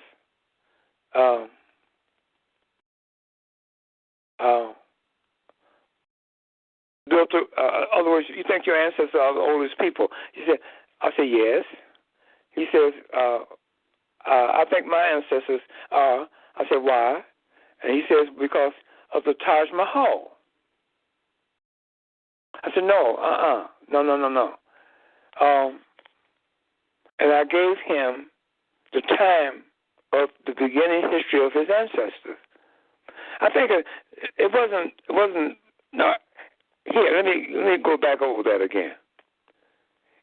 Because I had the Sphinx and the pyramid on the front of my shirt, and I love my African ancestors above my neck and on the back. That's the reason why he picked out that pyramid and those Sphinx. You know, he says the Taj Mahal. I said the Taj Mahal is nothing but a replica of the first Christian church on earth, which was the Hagia Sophia. And I ran it down some history to him, and he had to say, oh, okay, you're right. And he backed off of me. So it is good to know your ancestors' history. It's good to know the beginning history of other races so you can categorize them in their proper places, along with categorizing our ancestors in their proper places. So that gives you, like William A. Bennett says, to be ignorant of history is to be intellectually defenseless. You can't defend yourself because you don't know nothing about your own history. Any other questions, Brother Bourne? No, that's all. Okay. Brother Mikara, line is open if you want to ask a question. Okay, Brother Mikara, you're on. Yes, my comments are kind of centered on what Brother Bourne was getting on regarding the Brown Way. Regarding the what now? The Brown Way? Okay, yes. Great. Okay. What date would you ascribe to their alphabet? Well, you see, all alphabets are derived from that one alphabet of our ancient Egyptian ancestors. So you can go. When did they start? What note do you have down for the beginning of the Brown race? The notes I have here, sir, for the Brown race are 2500 BC. Okay, and you attributing that? I see what you're saying. Wait a minute. Written literature. What did I say? 2500 BC. Yes. And what else goes after that? The next one is the yellow race. No, not to exceed 3,000. That's what your note should have be. Between 3,000 and 2,500 BCE. Started the brown race Indians started in the Indus Valley, beginning history 2,500, not to exceed 3,000. You have to. When I give you set things like that, you should take notes now, because you're gonna come out half cocked. So that's your answer right there. Thank you. Okay. Any other questions? Could you give reference again to the 1397 Florence of Italy, introducing the Greek alphabet? Repeat that again. Can you for the family members who didn't catch the notes, for 1397 Florence, Italy, the Greek alphabet was introduced by who? What was the individual's name again? Manuel Chrysalis. Can you spell that? Manuel. You know how to spell manual, don't you? Okay, Manuel. Manuel. Manual. Chrysalis. CHROY.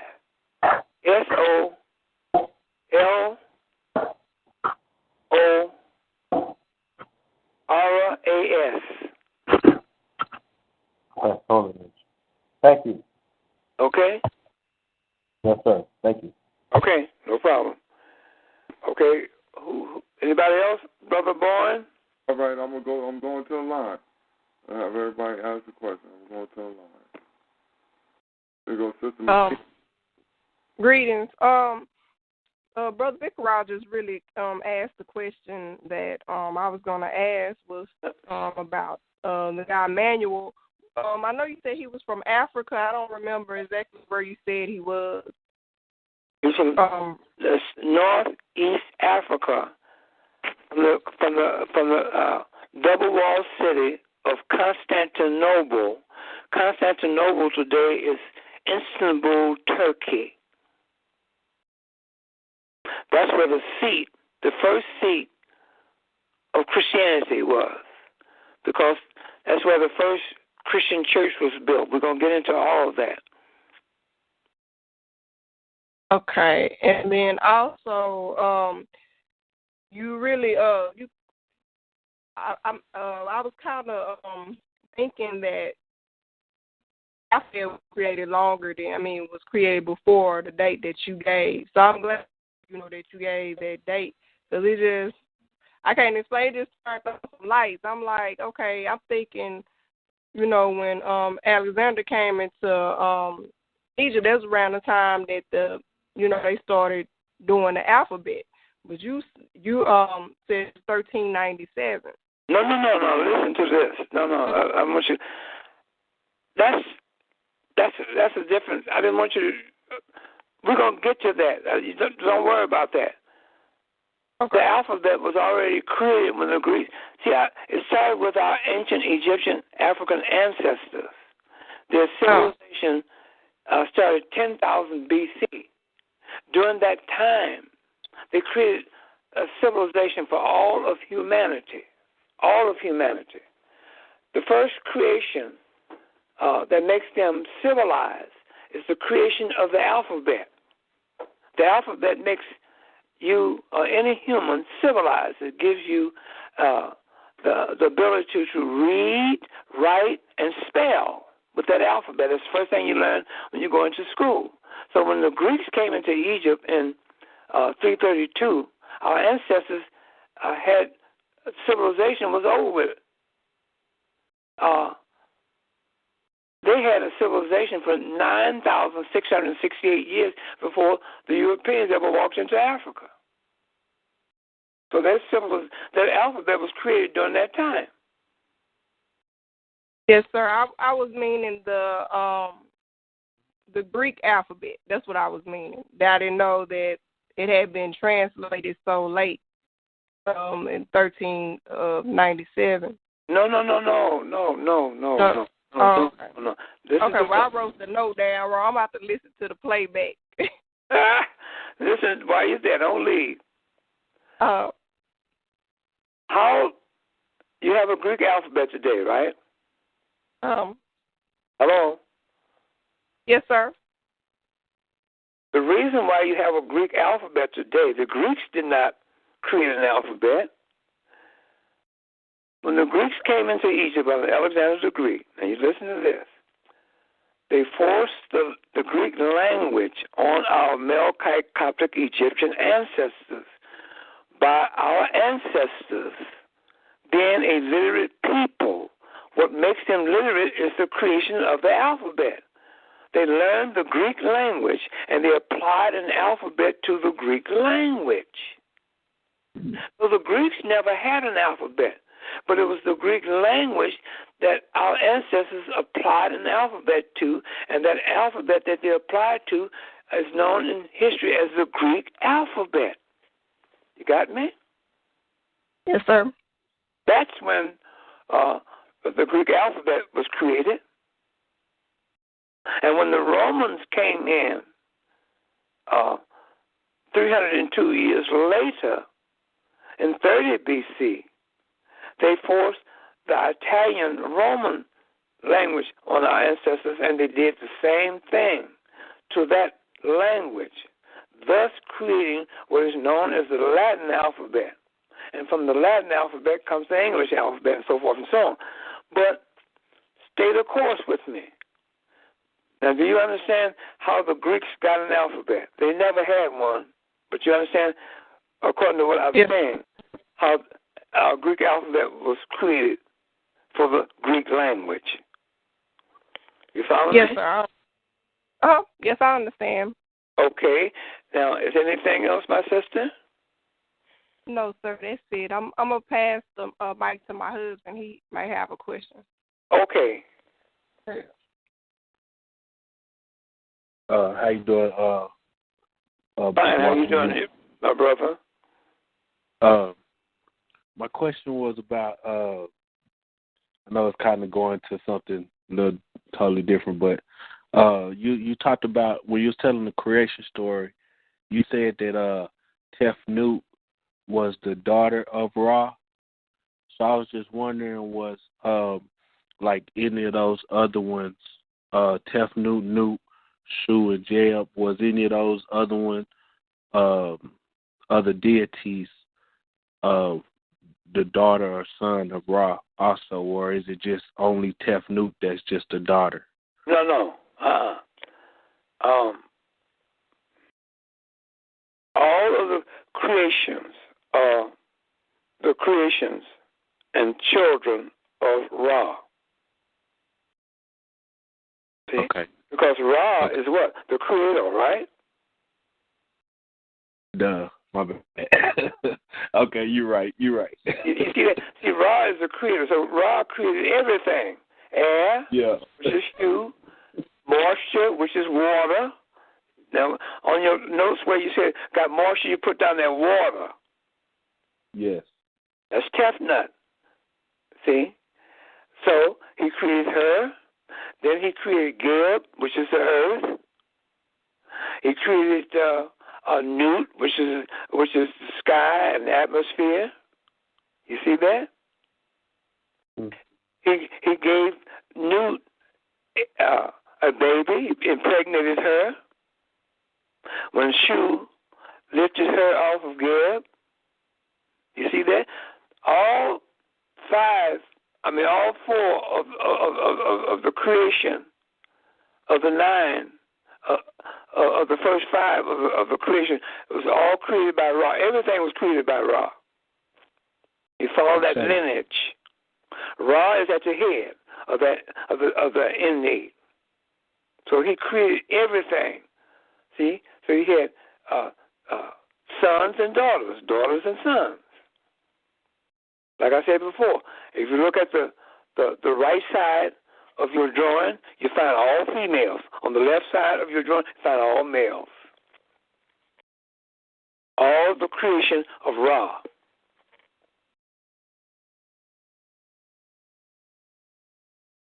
Is that clear that up for you?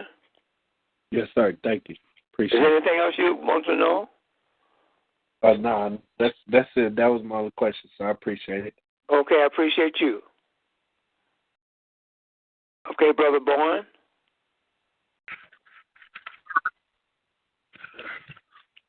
African Ancient Egyptian Power, Elder. Okay, who is this? It's Brother Griff. Hey, Brother Griff. Okay, go ahead. Same to you, my brother. All right. I was just wanting to get clarity. So the first alphabet created, was that for the ancient Egypt, African ancient Egyptians? Was that was 10,000 BC? Was the creation of the first alphabet? Within that time period, no one can tell you what date or the time that the creation of the alphabet was created. You can't tell. No one can tell you that. Okay. So you got a beginning 10. You got 10,000 BC yes, beginning, right? Yes, sir. And also, I want everybody to note this: BC dates you count down. Today's dates that we live in today, you count up. Oh, okay. So that's you got how that? You count down BC dates. Today's dates you count up. Okay. You got that? Yes,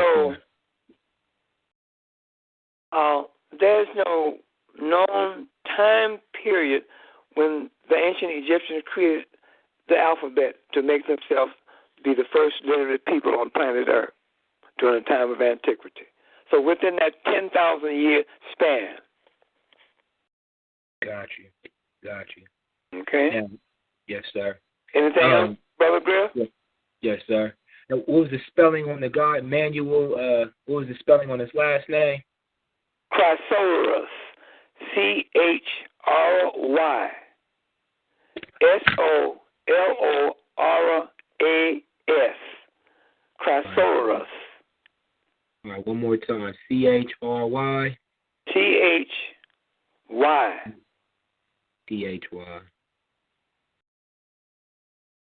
Mm-hmm.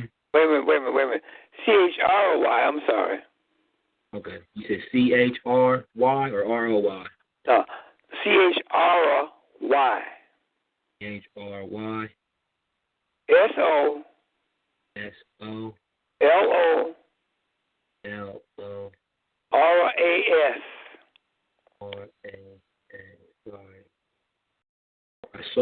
Chrysaorus. Okay, right. I got you. Manuel Chrysaorus. Sometimes they call him in the history books Emmanuel. Same thing. But anyway, don't worry about that. It's not part of our. Okay. You just put that down as a. We're gonna come to all of that. I'm gonna show you where all these things fit in.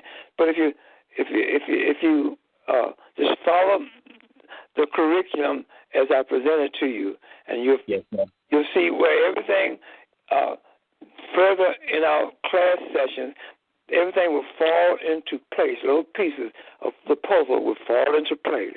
You get stronger and stronger and stronger. Okay. Now, I wanted to also ask you, when you get people trying to critique the ancient, the African ancient Egyptians as far as the story of the Ennead, and they're like, they were doing, a lot of people I hear them talk about the story of creation, and they try to imply that they were in the incest and what have you, not understanding the cosmology into, like you said, man and nature. Mm-hmm. How would you address that type of Now, I didn't hear your question. Go ahead. Tell me again. I was saying, when you with the story of the Ennead, dealing with some of it, some people would hear it with the lay ear, not understanding the cultural context, and try to imply that we were into incest. How would you deal with that type of scrutiny personally, or would you just not even pay it no mind? Well, first place, they don't know anything about the history and the culture of the ancient Egyptians. They said that. Yes, sir. Well, okay. So you have to just say, you have to study. Have you studied the history of the ancient Egyptians? Mm-hmm. They're going to say no. Then how can you make that statement? Where did you get that from? Question them. Yes, sir. Okay. Well, yes, sir. Once you speak of ISIS getting impregnated by Assar, and then I could see where it might come about. But at the same time, once you tie, you know what I'm saying, the nature aspect into it, you understand it's the combining of elements bringing forth different aspects of life as opposed to actually taking it on a literal standpoint. Right. Well, see, that's the last 4 deities of the Ennead is pertaining to man and nature. Yes, sir. So you'll see where, like I said earlier in my presentation, that you will see where the Ennead will come and fall in place as we progress into the creation of Christianity and Christ and the Virgin Mary and so forth and so on. Okay, all right. Where all that fits in. So what you have to do is stay the course.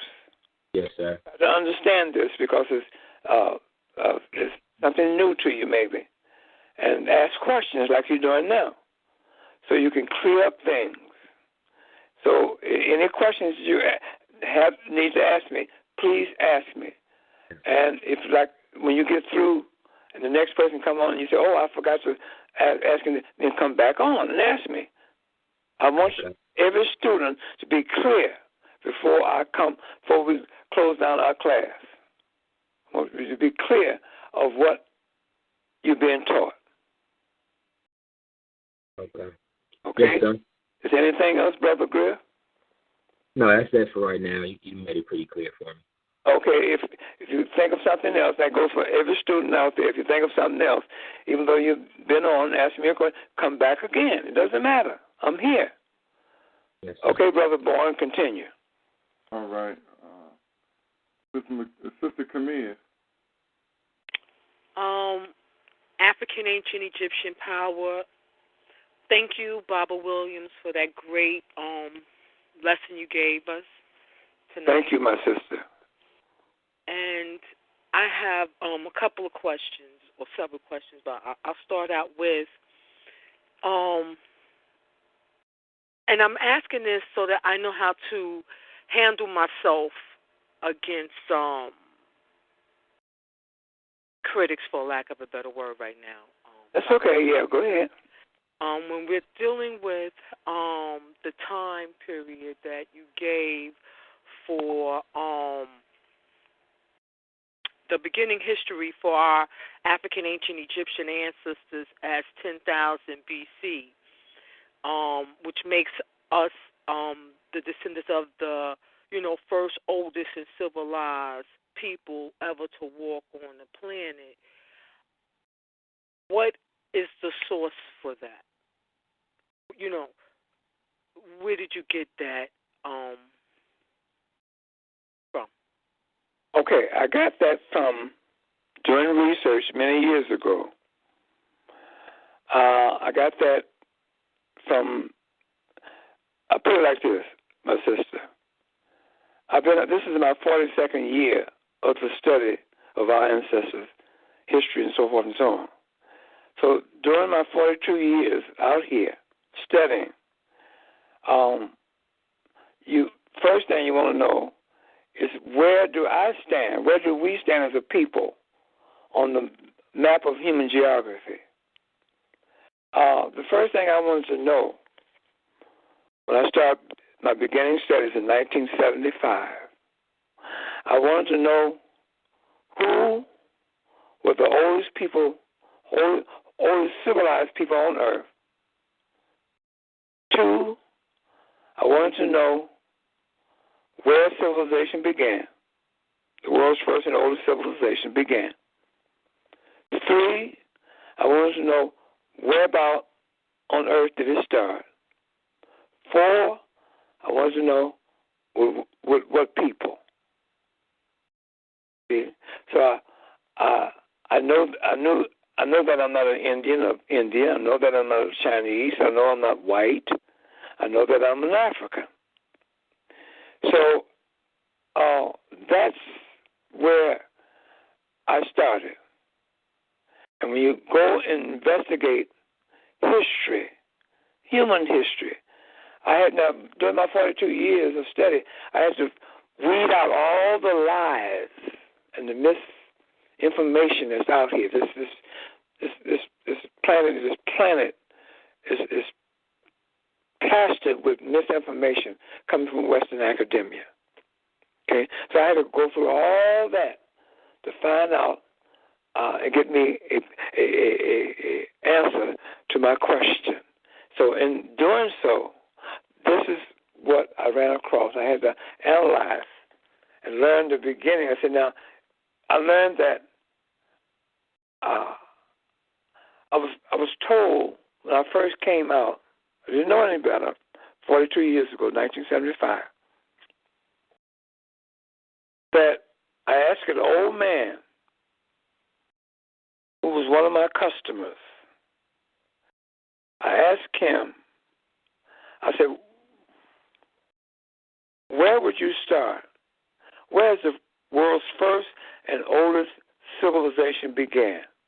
Where did it begin and by whom? And he told me Mesopotamia. Now that's misinformation, but he didn't know any better. He was an old churchgoer. I didn't know no better either. And he was an old Bible reader and so forth and so on. So he told me Mesopotamia. So I started pursuing the study of Mesopotamia. And now here I am in a Bible with this Mesopotamian junk. And I studied the family and table of nations of Noah and his 3 sons, Ham, Shem, and Japheth, and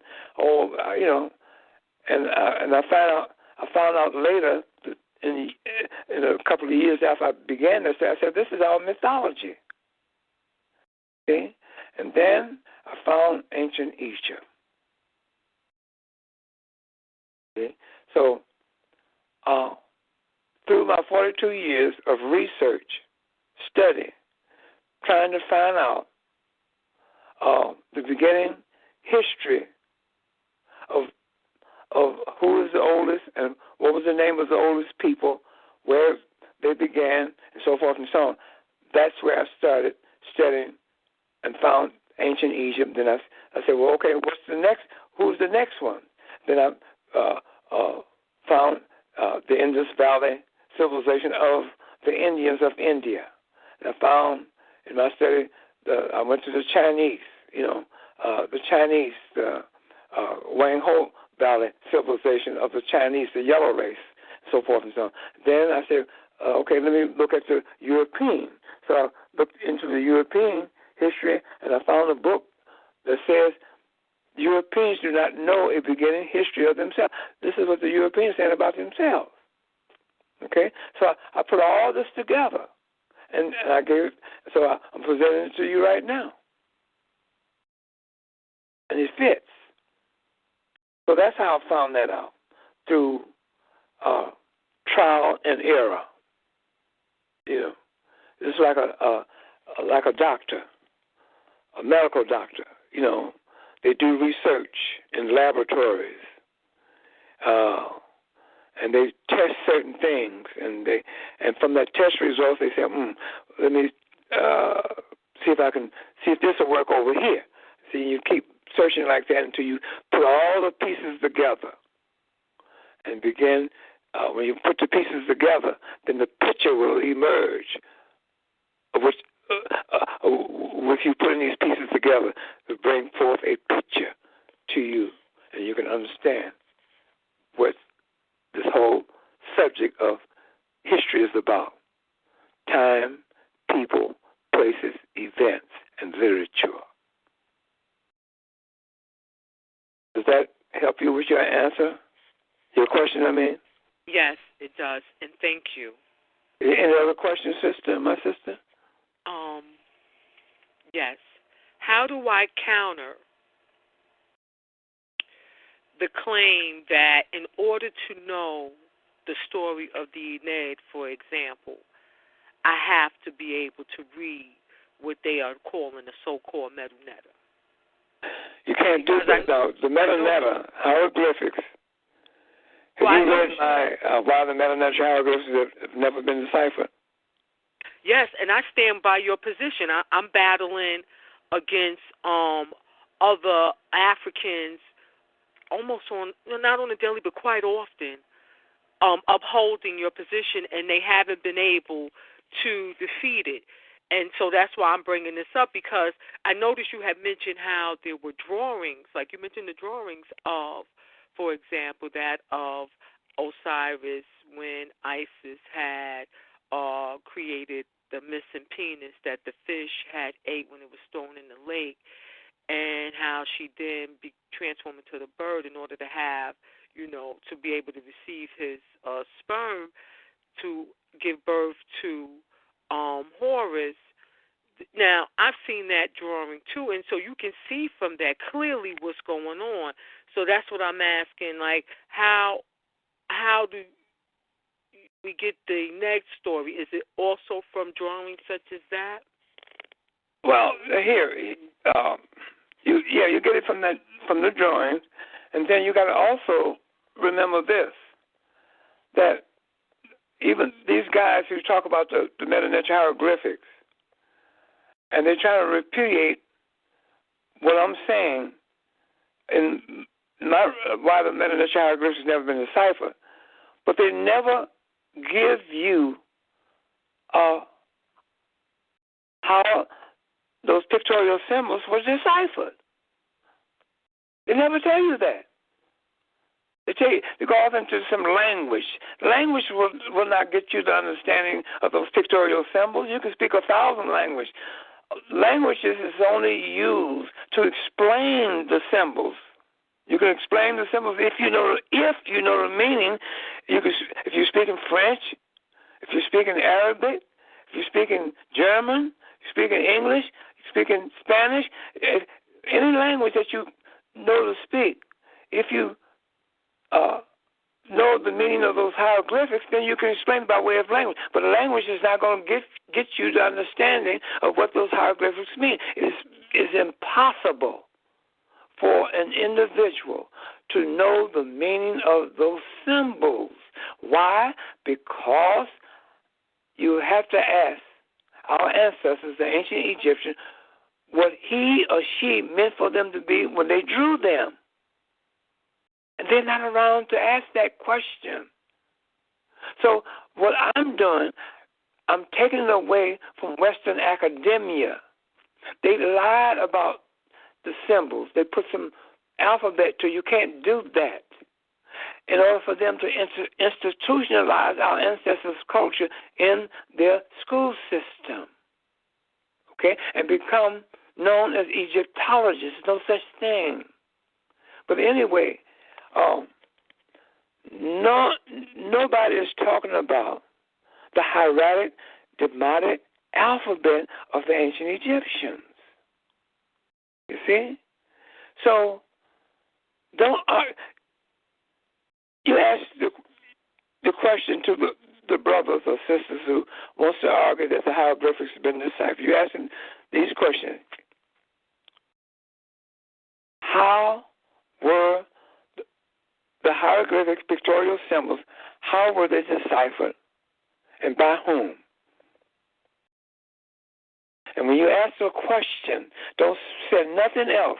All my students, listen, when you ask anybody a question, stop talking and wait for the answer. Because if you continue to talk, they'll take your continued speech or talk, and they take a word or two or sentence or something and swing out of it from answering that question because they can't answer it and turn a question on you. Then here you are being asked a question without getting your question answered. So you want to know. Ask them, say, now,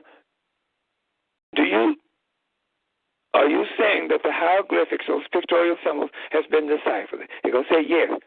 How?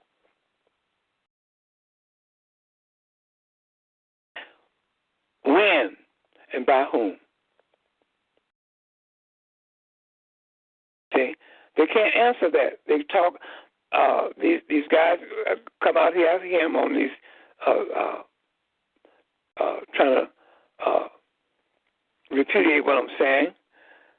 They're out here cursing, disrespecting themselves, disrespecting women, disrespecting children. And you don't need to curse if you have any scholarship. You don't have to call nobody no bitches and whores and niggers and using all that type of profanity. I hear them out there, you know. So it's not necessary to do that. And I've never heard, not one of them, explain how those pictorial symbols drawn by our ancestors during the time of antiquity, how they were deciphered and what they mean. And what I wrote in my book, The Historical Origin of Christianity, the appendix section, why the Melanesian hieroglyphics has never been deciphered, I use common sense, just plain common sense. And you use that. When they come up with this, you ask them that question, those two questions I asked you. In your opinion, you're saying that the hieroglyphics has been deciphered. How were they deciphered? Who deciphered them and when?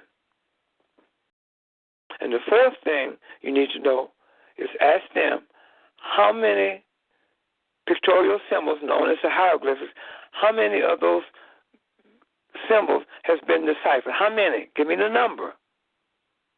Because out there, you have some scholars say there are 400 pictorial symbols. Some say 6, some say 1,000, some say 1,500, some say 2,000. I've heard it go up to that point. So, how many hieroglyphic symbols are you saying has been deciphered? You ask them some questions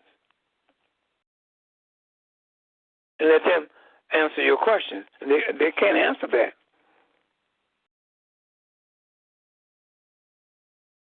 Yeah. So I was invited to come to New York for that debate, and I told the person that wants me to come, I said, I'm not an entertainer. I'm not going to come there and entertain no people with no debate over some foolishness like that. I'm a teacher. I'm not an entertainer. So I didn't go. Was there anything else, my sister? First, much respect to you for taking that position. Okay. So what now? On that debate, because I felt the same way about that debate. It was foolishness and a waste of time. That's all it is. And I'm so glad to hear that be confirmed by an esteemed elder such as yourself. Now, Dr. Walter Williams, how do we get the story of the Ened transmitted to us from thousands of years now? You see, that's a Genesis story. You'll see as we go in our lesson. Okay, thank you. So when we get into Christianity, the historical origin of Christianity, you'll see where the Ened plays such as place. Now, you got the world's first and oldest civilization is the ancient Egyptians, right? Hello? Yes. Mm-hmm. Yes. So therefore, there's a Genesis story attached to them. Okay? Now, in the Bible, you have Mesopotamia. Okay? You have a Genesis story in the Bible called Enuma Elish. That's the beginning story, Genesis story for Mesopotamia. But it's biblical, so it's mythology. But it's called the Enuma Elish. Enuma Elish. Right, the Enuma Elish. See, that's the Genesis story for Mesopotamia in the Bible. Okay? Then you have Then you have the Ugaritic story of the beginning. That's another Near Eastern beginning story. But you got to go back to real human beings. Those other things, those other two names, is pertaining to mythology, biblical mythology. So we don't use that. But I have to know that in order to defend myself. For instance, I was on a talk radio show that came out of Fort Lauderdale, Florida. I think it was around 2003. And I was on that. It's a Caribbean station. So Africans, those guys from the Caribbean people, they're into Christianity down to their bones. So I'm coming on the air and talking no Jesus Christ stuff. So they're old man, they went up in arms. So here came one of them. Dr. Williams, I said, yes. He says, you talk about this ancient Egyptian stuff. I said, yes. What about the Enuma Elish? Now, if I didn't know about the Enuma Elish, he would have had me. I said, you're bringing biblical stories to me. That's mythology. The Enuma Elish is mythology. It's biblical Mesopotamia. That's the Genesis story of Mesopotamia. So don't bring that to me, sir. And I got rid of him that way. But had I not known about that in my studies, you see, I picked that up. And I knew about it, the Enuma Elish, Then you got the story of the flood, the Gilgamesh story. Gilgamesh is supposed to be the Noah. In other words, that's all of it's biblical, all of it's mythology. But there's the Gilgamesh story, the story of Gilgamesh, and so forth and so on. But anyway, what did I answer your question, my sister? You did, Barbara Williams, and thank you for your time. No, go ahead. If you got some more, if you think of something else. It's so many others on the line. I have to be fair. I took up more time than I should have. Thank you. Okay, well, if you think of something else, come back on. Okay, who else, Brother Barnes?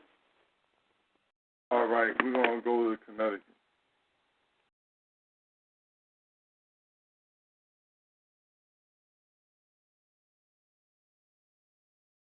Hello? I got there they go. Hello? Yeah, yes. Mr. Williams, I just wanted to ask you, you said that I'm going back to the history, the 10,000 BC history. You said not to worry about the Africa, the Ghana people. You said not to worry about them because they have their own culture and everything. What I want to know is how come.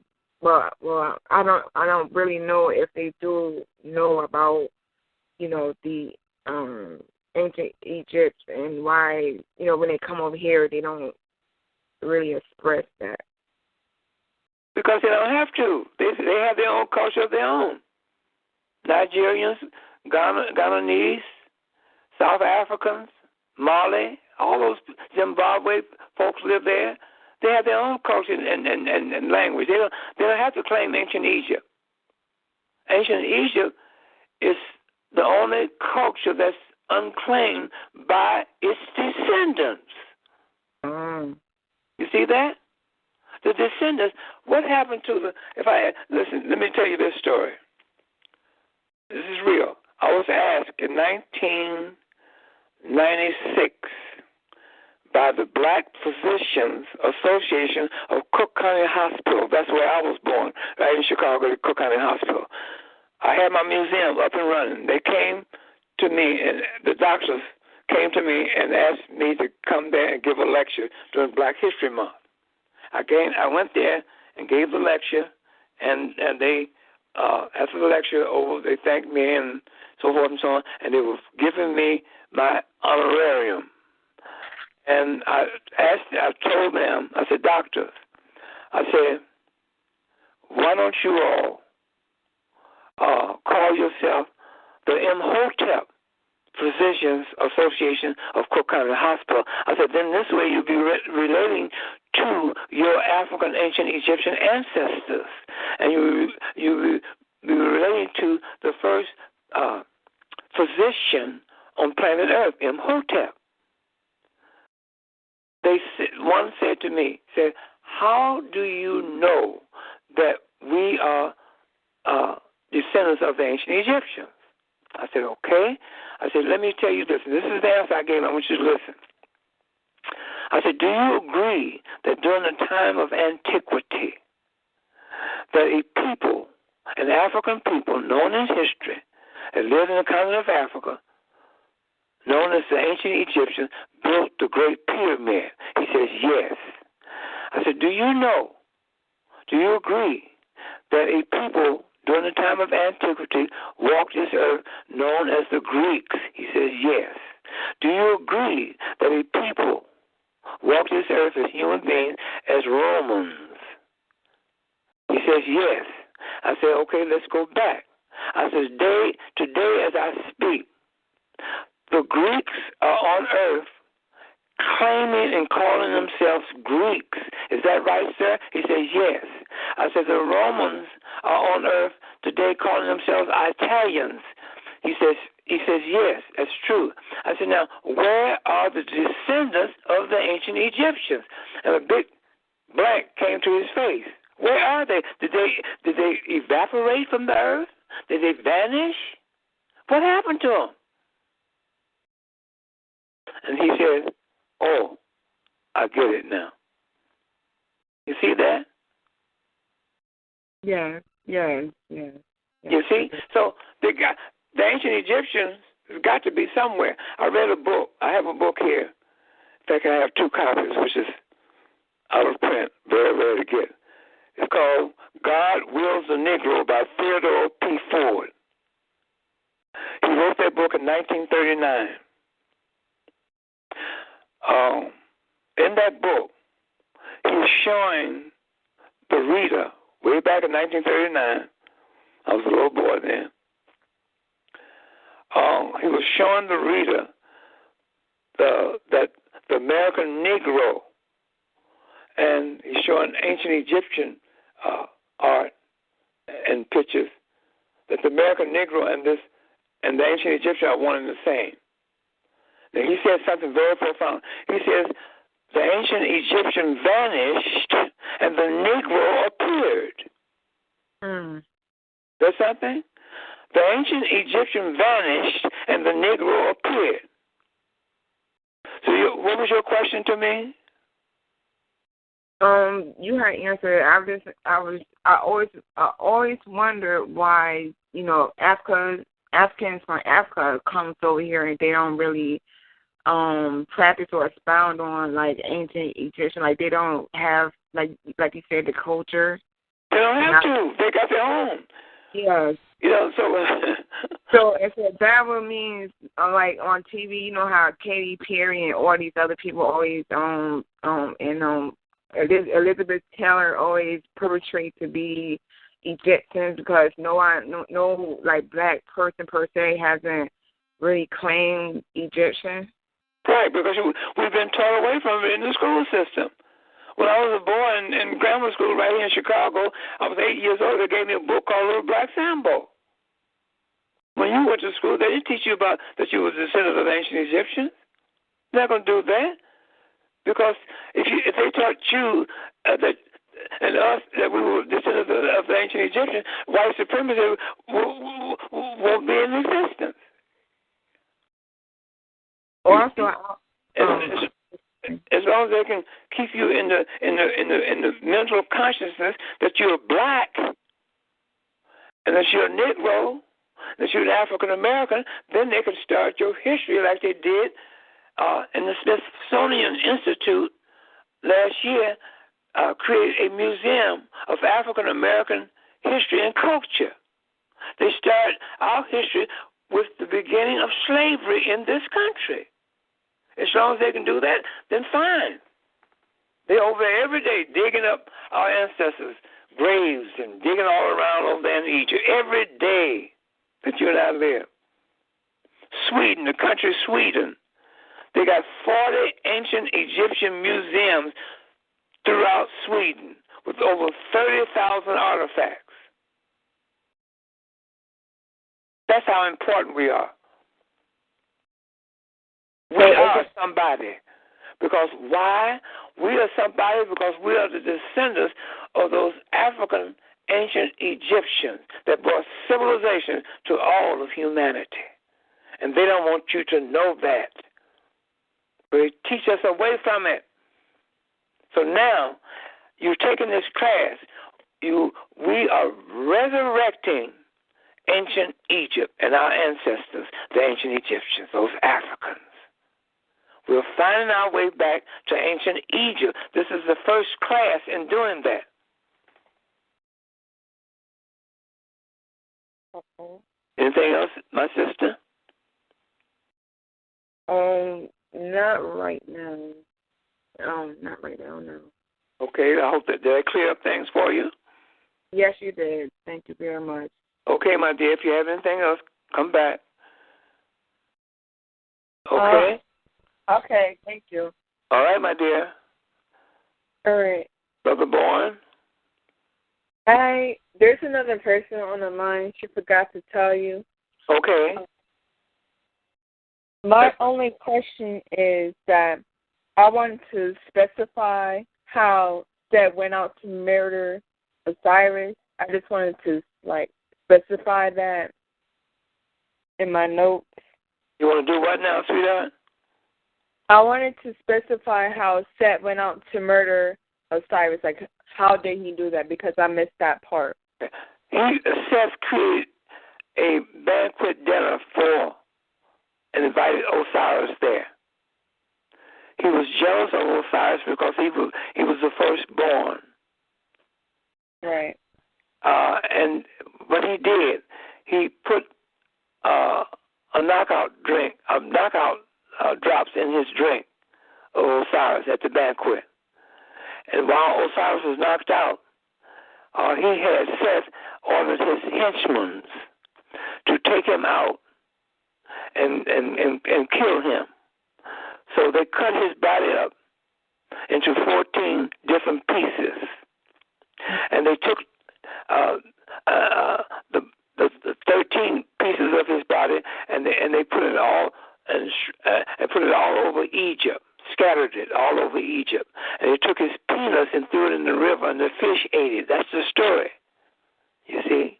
And then Isis and Nephthys, which are twin sisters of Osiris and Seth, they got wind of it, and they went throughout Egypt, and they found all the pieces of Osiris' body, and they put it together, and except for the penis. And Isis constructed a penis for him. So if you see pictures with him laying on a slab with his penis erected and a bird hovering over that, that's where that come in.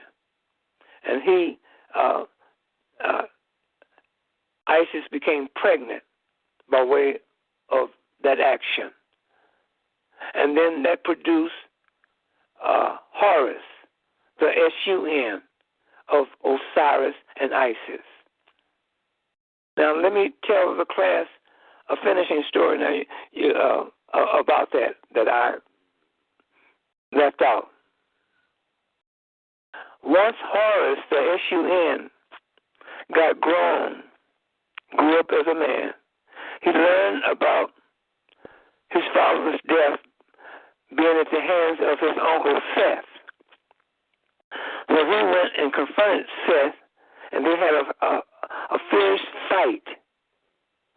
And Seth knocked Horus's eye out. And that's where you get the eye of Horus coming in. I want to add that to it. That's where the eye of Horus. Everybody who studied ancient Egyptian history and consciousness, you run across the eye of Horus. So that's how that came in. So add that to your notes. So, Brother Bourne, our sister, I'm sorry. Any other questions, my dear? No. Huh? I said, but thank you for clarifying that. Okay. Thank you for being in the class, my dear. Thank you. Brother Bourne, do you have anybody else got questions? We got two more of the class participants that I'm going to go to. And Brother Jabari, that's you? Oh, yeah, I'm still here, Hotel. My questions haven't been answered. I appreciate the knowledge, and I'm glad I'm part of this class. Thank you very much. Okay, I've answered your question? Yes. Okay, all right. Thank you, my brother, for being in the class with us. Thank you. Indeed. All right, Brother Raheem Rule. Peace and blessings to the family, beautiful holy air to the family, black power to the family. It's an honor to be a student of yours in this class, Baba Williams. I'm honored to have you as a student. Thank you, Baba. I appreciate that. I'm going to start my first question off with when it comes to the meta, and you have individuals now saying that they can read it, they can teach it, that they understand the language. Is this coming from the Coptic, the ancient Coptic and the Greek and the Latin on the Rosetta Stone? And if it is that being created by the manifestation of man? And if it is, therefore, all these books that they sell that say that you can learn the metanetter, and they even have a dictionary on the metanetter, is it fair to say that it is not worthy of the people to invest or waste their money on these things and to just throw it away, because there's no one living today who can recite, pronounce, or understand the great writings and teachings of our ancestors? The last part of your statement is true. You see, you cannot, I keep telling these guys, you cannot use language to decipher symbols. When you took your driver's test, you went down to the state to take your driver's test. They tested you in rules of the road, eyesight, and symbols. When you got to the symbols, they didn't ask you to put no alphabet to it. They asked you what was the meaning of it. If you spoke French, you explained the meaning of the symbol. If you spoke German, you explained the meaning of the symbol. If you spoke English, you explained in English the meaning of the symbol. Languages cannot get you or give you the understanding of the meaning of a symbol. I keep telling them that. Language won't do you any good. Only thing you can do with language is if you know the meaning of the symbol, is use the language to explain it. That's it. So, again, like I said, you ask the brothers, whoever's telling you that the Melanesian hieroglyph, no, it's never been deciphered. Ask them the questions that I told the sister to ask. In your opinion, do you think that the hieroglyphics has been deciphered? They're going to say yes. How were they deciphered? And don't let them bring no language in there. Okay? How were they deciphered? When were they deciphered? By whom deciphered them? How many glyphs are you claiming to be deciphered? How many glyphs are there that our ancestors drew pictorially? How many?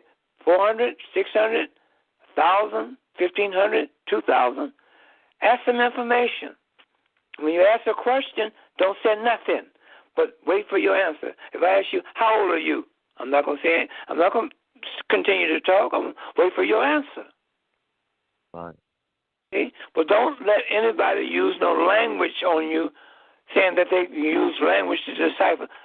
They cannot do that. You can't do it like that. Have you read my Why the Melanesian Hieroglyphics Has Never Been Deciphered in my Historical Origin of Christianity book on page 146, the appendix section? Have you read that? Yes, I have. Okay. Stick with that. That's all you have to do. I shall. Okay. Any other questions, my brother? Yes, Baba. With that being known that the metanetta hasn't been deciphered, then how do we get are names that we're using and calling ourselves, which are great names and titles given to our great ancestors. How do we come about that knowledge? Oh, that's a good question. I want the sister that was talking about the Melanetia hieroglyphs. I think she's from New York. Saying that these brothers are saying that the hieroglyphs has been deciphered and so forth and so on and so on. That's a good question. You're asking me, for instance, where am I getting Maat and Hotep from, right? Correct. Heru, also my name, Heru, Tahui. Okay, those are names, right? Are they names? Yes, Baba. Hello, are they names? Hello? The names that we use, that we give ourselves, they're also a representation of parts of ourselves as Africans and human traditions. All right, listen to what I'm trying to say. I'm trying to ask you a question so I can clear up an answer for you. You're talking about names, is that correct? Correct. Okay. And you hear me say Maat and Hotep. Those are names, right? Yes, Papa. They're names and not symbols. That's your answer. Maat is a name. Hotep is a name. Your name that you're calling yourself, that's a name, not a symbol.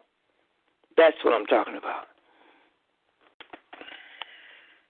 So now when we look at the Melanetta, and I have one more question after this, if you don't mind answering it. When we're looking at the Melanetta, is it fair to say that because the way our minds process information, that we're looking at some pictures and symbols, trying to make sense out of what we see, and because we're looking at each pictorial symbol and it may give a story or a representation, that doesn't mean that the way that our minds process what we see is being correct. Is it fair to say that we are manifesting stories by looking at images? And if we are doing that as a people, and we've been doing it for a long time, that means that we're correct as a people, right? I mean, we're incorrect as a people, right? Well, no, at that point, we're making up our own story. You said what now? About your own?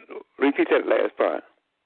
Okay, I'm saying that if we're looking at the Melanetter and we're looking at the signs, symbols, and the pictorial images and the way that our mind processes information, is it fair to say that as a people that for a long time we've been manifesting our own story? And if that is true, are we right or are we incorrect? Well, see, you can't. What story are you manifesting that you're thinking that you're manifesting? Let's just say the resurrection story, how we're looking at the death of Osiris and Aset resurrecting him. We're able to look at those pictorial images and be able to put that together with the way our mind processes information. Well, see, I can't speak for every individual human. That's something that I can't address because I don't know what's on your mind or how you conceive things and, how you look at things, how you look at the world. I don't know that. You see, so all I'm saying to you is this. You have to set out to study a subject. We're talking about the Melanetia hieroglyphics. They've never been deciphered. If you read my book, The Historical Origin of Christianity, page 146, and you see what I had to say, I want you to internalize what I'm saying in there about why they have never been deciphered. Now, if you find someone that says they have been deciphered, ask them how. How were they deciphered? I've written up why they have never been deciphered, so you tell me how they have been deciphered if you say they've been deciphered. You see? So I cannot allow Western academia to bring misinformation, to keep bringing misinformation to the world that we live in about our ancestors. They're going to institutionalize it and not teach us that we're descendants of the ancient Egyptians. They're going to go over in Egypt, dig up our ancestors' graves and dig up their artifacts and put them all over the world, but they're going to teach us that we're little black Sambos. I don't like that. Okay? I don't like it either. So we have to stop it. So the Meta-Neter hieroglyphics has never been deciphered. That's it. Read. So if someone can come up and explain every symbol, so you got to study where all this misinformation is coming from. The Germans over there in Germany in the 19th century began all this foolishness out here about the hieroglyphics. Carl Richard Lepsius, Adolf Ehrman, James Henry Breasted, and so forth of America. He spoke. His teacher was Adolf Ehrman. He spoke fluent German, and so forth and so on. You got to know about what they did, how they created a rebus system, and so forth and so on. Put this stuff out here in books about how E.A. Wallace Burge, what he did, and so forth and so on. So you got to know all these things before you come out and say, decipher it. You don't know what they're doing out here. They are trying to institutionalize our ancestors' culture and civilization in their institutions under their control. At the same time, teaching the descendants away from it. They don't want us to know anything about this. While we sit up in these damn churches hollering about we love Jesus and worshiping our enemy on the cross, supporting white supremacy. That has to stop. And it's stopping with this first class. That's the reason why I said I want you to eat, sleep, walk, and talk ancient Egypt. That's what I want you to do. Got it. So, with that being said, Baba, is it fair to look at the works of Faulkner and Bulge? When we look at those works, because we studied those works, and looking at the Pyramid Papyrus, how do we get that information if the Meta-Neter has never been deciphered? Where is that information coming from? Was it manifested by these peoples and made up? Because if it was written in a language that we've never heard or that we don't understand because we can't break the code of it, how do we get the information we have now? You get the information from the Melkite Coptic Egyptians. Thank you. Okay? They were literate and they kept records. That's the reason why you get the knowledge about Serapis. You get the knowledge about Osiris and Isis and Horus and other things of ancient Egyptian culture. They came out of that culture. You get what went on at the Ecumenical Council of Nicaea 1-325. You get to know what went on at the Council of Constantinople 1-381. You get to know what happened at the Council of Ephesus 431. What happened at the Council of Chalcedon 451. What happened at the Council of Constantinople 2553. You get to know what happened at the Council of Hieria 754. You get to know what happened at the Council of Nicaea 787. You get to know what happened with the Photius-Philocrete controversy. You get to know about Philippicus. And so you get to know all that information. Why? Because the Melkite Coptic Egyptian kept the records, and they kept those records of that history I'm talking about. Of what happened to our ancestors. This is what we're learning. We're learning in this class what happened to our African ancient Egyptian ancestors after the Greeks came into Egypt. That's what we're learning. You see that? So, yes, Baba. My answer to you is from the Melkite Coptic Egyptian, keeping the records. That's the reason why we know this. Does that answer your question? Yeah, yes, Baba. That was also written in your works, the historical origins of Christianity. Right. My last question would be that you said about 325, 327 ACE is when the created creature called the European came on the planet. If that's the date and record that the European came onto the planet, is that the time when we first had contact with them? and they were here before that. They were just in the caves of Europe, and we hadn't had physical contact with them. Or before that time period, where were they, or were they just not here, period? Well, see, they were here. You can't say they wasn't here. I can't say that because I don't know how I got here as a human being. I found myself here. So the Europeans found himself in Europe. But he doesn't know a beginning history of himself. So when he came in contact with our African ancient Egyptian ancestors, who were literate people, that's when his time started. You see, 332 BC. So that's how that's documented. When he came around our ancestors, his time began to tick. So the European does have a BC timeline. He's not an ACE created organism. No, he's a BC timeline. Starting with Alexander the Greek, coming into Egypt. See, he has to be around someone that knew how to, that had an alphabet to write with, to document things. You see that?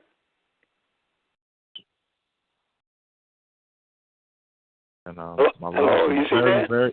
Huh? Yes, I'm still here, Baba. I'm still here. Okay. Did you understand what I was saying? Yes, I did, Baba. Okay. Did I clear that up for you?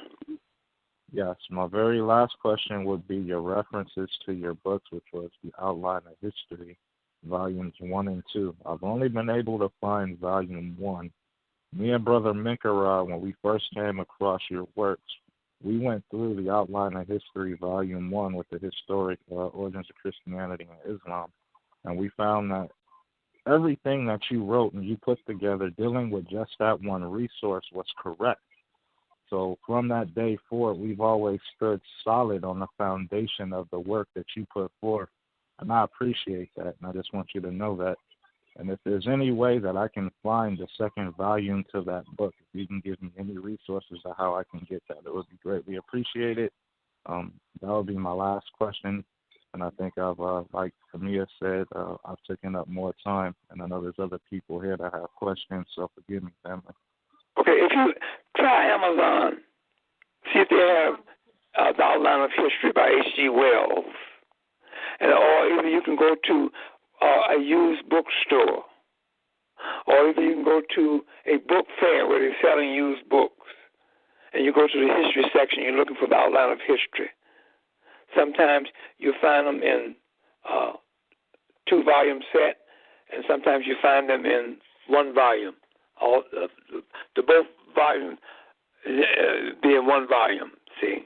But you want that second volume because it's got that S, it's got an index in the back of it. The first volume don't have an index. It has the indexes in the second volume. You go to S, look for Serapis. But anyway, you're gonna have a picture. I'm gonna send handouts. You're gonna be getting handouts with Serapis when we get into the Christianity class. Hello. Thank you. I look forward to that. Thank you, Baba. I look forward to that. Okay, and I certainly appreciate you, my brother. Thank you. Brother Bourne, who's next? All right. Well, we got some of the family who came on in and they were just listening in. Okay, well, what students I'm talking about? No, there's no more students. All the students is gone. That's it. So, part of myself, I have another question. This is Sister Sharmella. Okay, Sister Sharmella. Okay, go ahead, Sister. I just wanted to ask you. You said to eat, sleep, walk, talk Egyptian. So, do you have any books to do that, or like how should we do that? You bring that into your consciousness. You get up in the morning, you think about your ancestors. You think about ancient Egypt. Think about what the class what we discussed tonight. That's what you do. I want you all to go home and go over your notes and internalize those notes where you can bring them inside of you. I don't want you. If I ask you a question, you go, I got it's in my notes. I want it in your head. See, that's where you eat, sleep, talk, ancient Egypt. See? Now, what I want you, brother, sister, I want you, any other questions? My sister? It was, you keep saying that,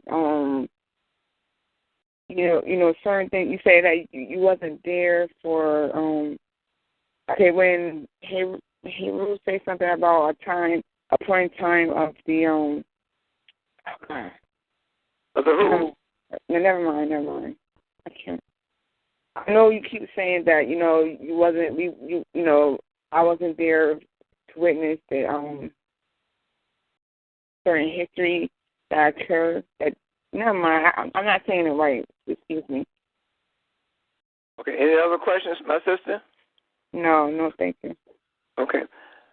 Now, Brother Bourne, I want all the students to listen to this. You're supposed to have had my book, The Historical Origin of Christianity. I want every student in here to read the introduction.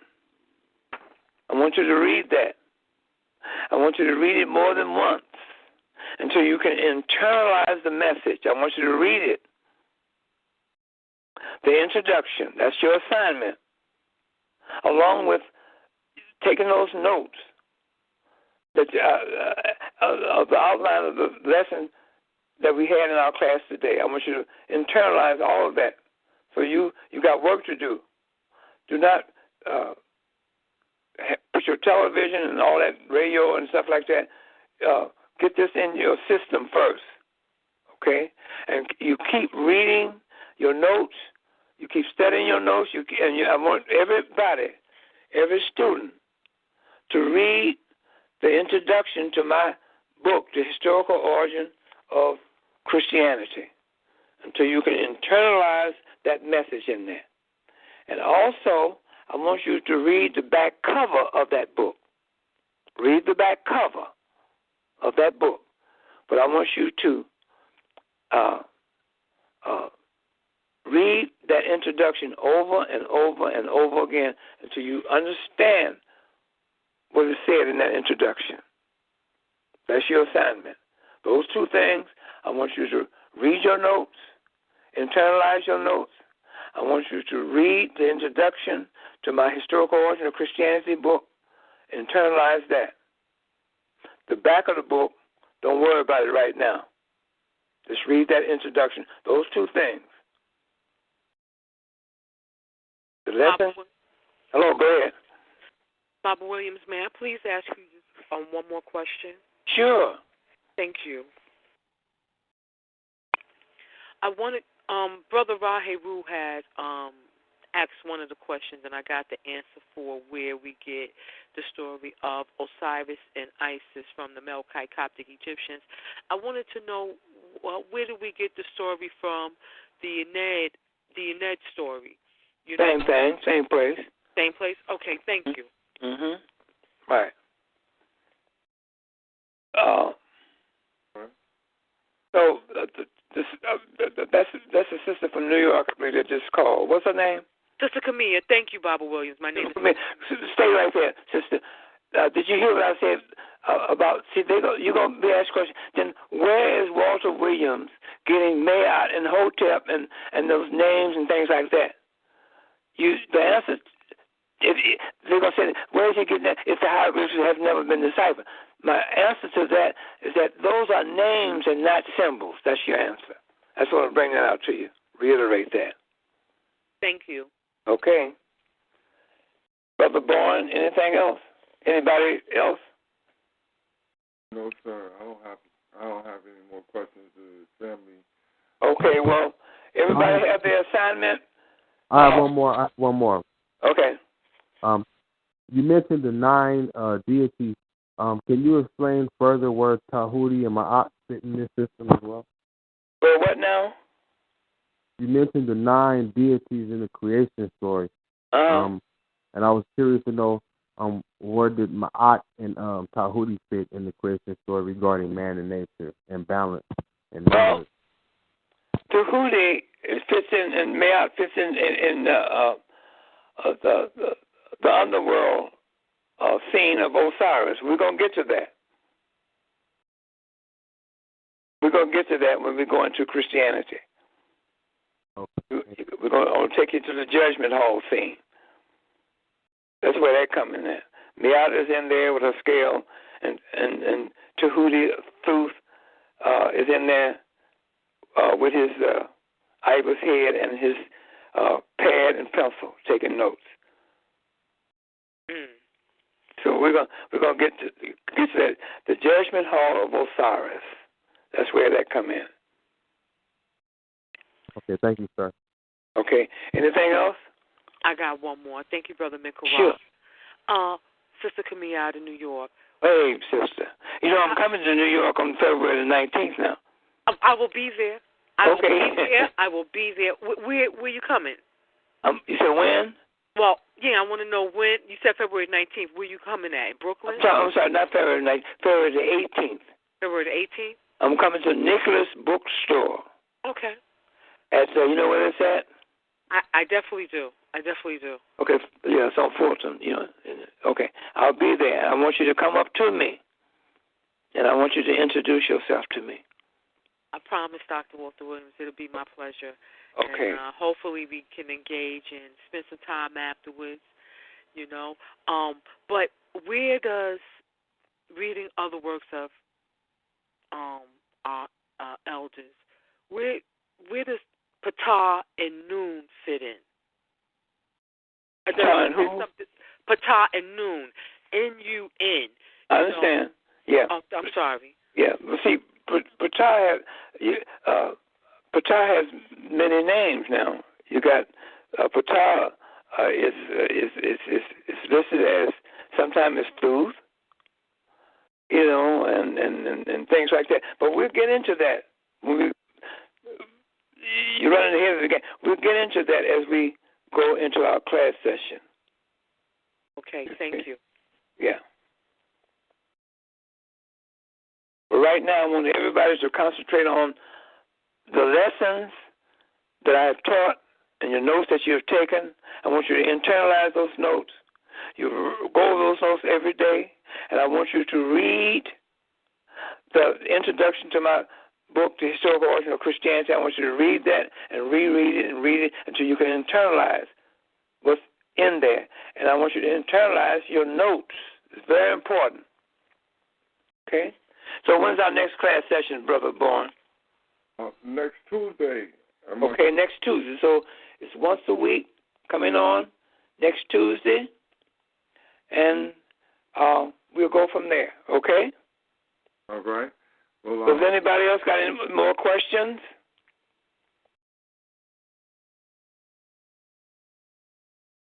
Right, it's quiet. What about you, Brother Mankara? No, sir. May I Hotep? Thank you, sir. Okay. I want to say to everybody, I love you guys, and I want to say May Hotep, and I'm happy that, and I'm humble that you all feel that I have information to teach you, and I'm humbled that you're allowing me to do just that. Thank you so much, class. I love you guys. I really do. And with that, I'm going to say May Hotep, and don't forget your assignment. Love you, Papa Williams. Huh? We love you, too. We love you, too. May I Hotep. Okay, my dear, and thank you so much. I appreciate that. All right. So with that, I'm going to go to bed. All right. Awesome. Okay? Thank you very much, Barbara Williams. Thank you very much. Okay. All the family who came out tonight on Feet on the Ground to this special class with Dr. Walter Williams, the esteemed elder. We'll be back on next Tuesday for the same class, same place. It'll be 10 p.m. Eastern. If you want to join along with the class, you might, you can still come in every week. The requirements are that you have both of Dr. Walter Williams' books. That is the Origins of Christianity and the Origins of Islam. Also, you must have a map of Africa. You should have a concise encyclopedia, one-volume encyclopedia. Also, you should have a plain dictionary and also a Bible dictionary, a notepad with plain sheets of paper in it, meaning unlined paper. If not, you can utilize a pad with lines in it, or you can go and get just like a plain blank paper from out of the, like printer paper. Also required is a pencil with an eraser. Correct. So that's the list. If you want to join in the class, you get those things and then join in with the rest of the class. As you already heard your homework assignment. We'll see about coming in on Think Tank Thursday. We'll know by tomorrow afternoon whether or not we'll come in on Think Tank Thursday and just do a class where we'll just do a reading of the introduction and the back page. So y'all look forward to that. You know how we do. We come in at 10 p.m. Eastern, 7 on the west side, the best side. That'll be for Think Tank Thursday, where we go and rehash some of the points that Dr. Walter Williams went over in today's class. Now, Brother Bourne, are you recording this? Yes. These classes? Yes. Okay. Well, you should record them, and can you send me the link? Okay. And see, I can make CDs out of them. Okay. I have no problem with doing that. Okay. So you send a link, and we can go with that. You got my email address, ancientegyptian@msn.com. So if anybody in the class wants to email me with further comments or conversation, just email me at ancientegyptian@msn.com. Put your phone number there, and I'll get back to you. So, anyway, I enjoyed myself, and I'm humble, and I'm pleased with the progress. I can feel the progress that is being made with the participants in the classroom, and I appreciate that. I feel good about that. So, with that, I'm going to go to bed and say, Me'at Hotep. Me'at Hotep. Motto top, rest well, Baba. Well, you know how we don't feel on the ground, you know what I'm saying? We go out the same way that we normally come in. You know, that's for the praise and eternal glory to God. We long live the spirit of Dr. Khalid Abdul Muhammad, praise Harriet Tubman, glory to Ida B. Wells, and long live the spirit of Dr. Francis Cress Wilson. BB4ODA.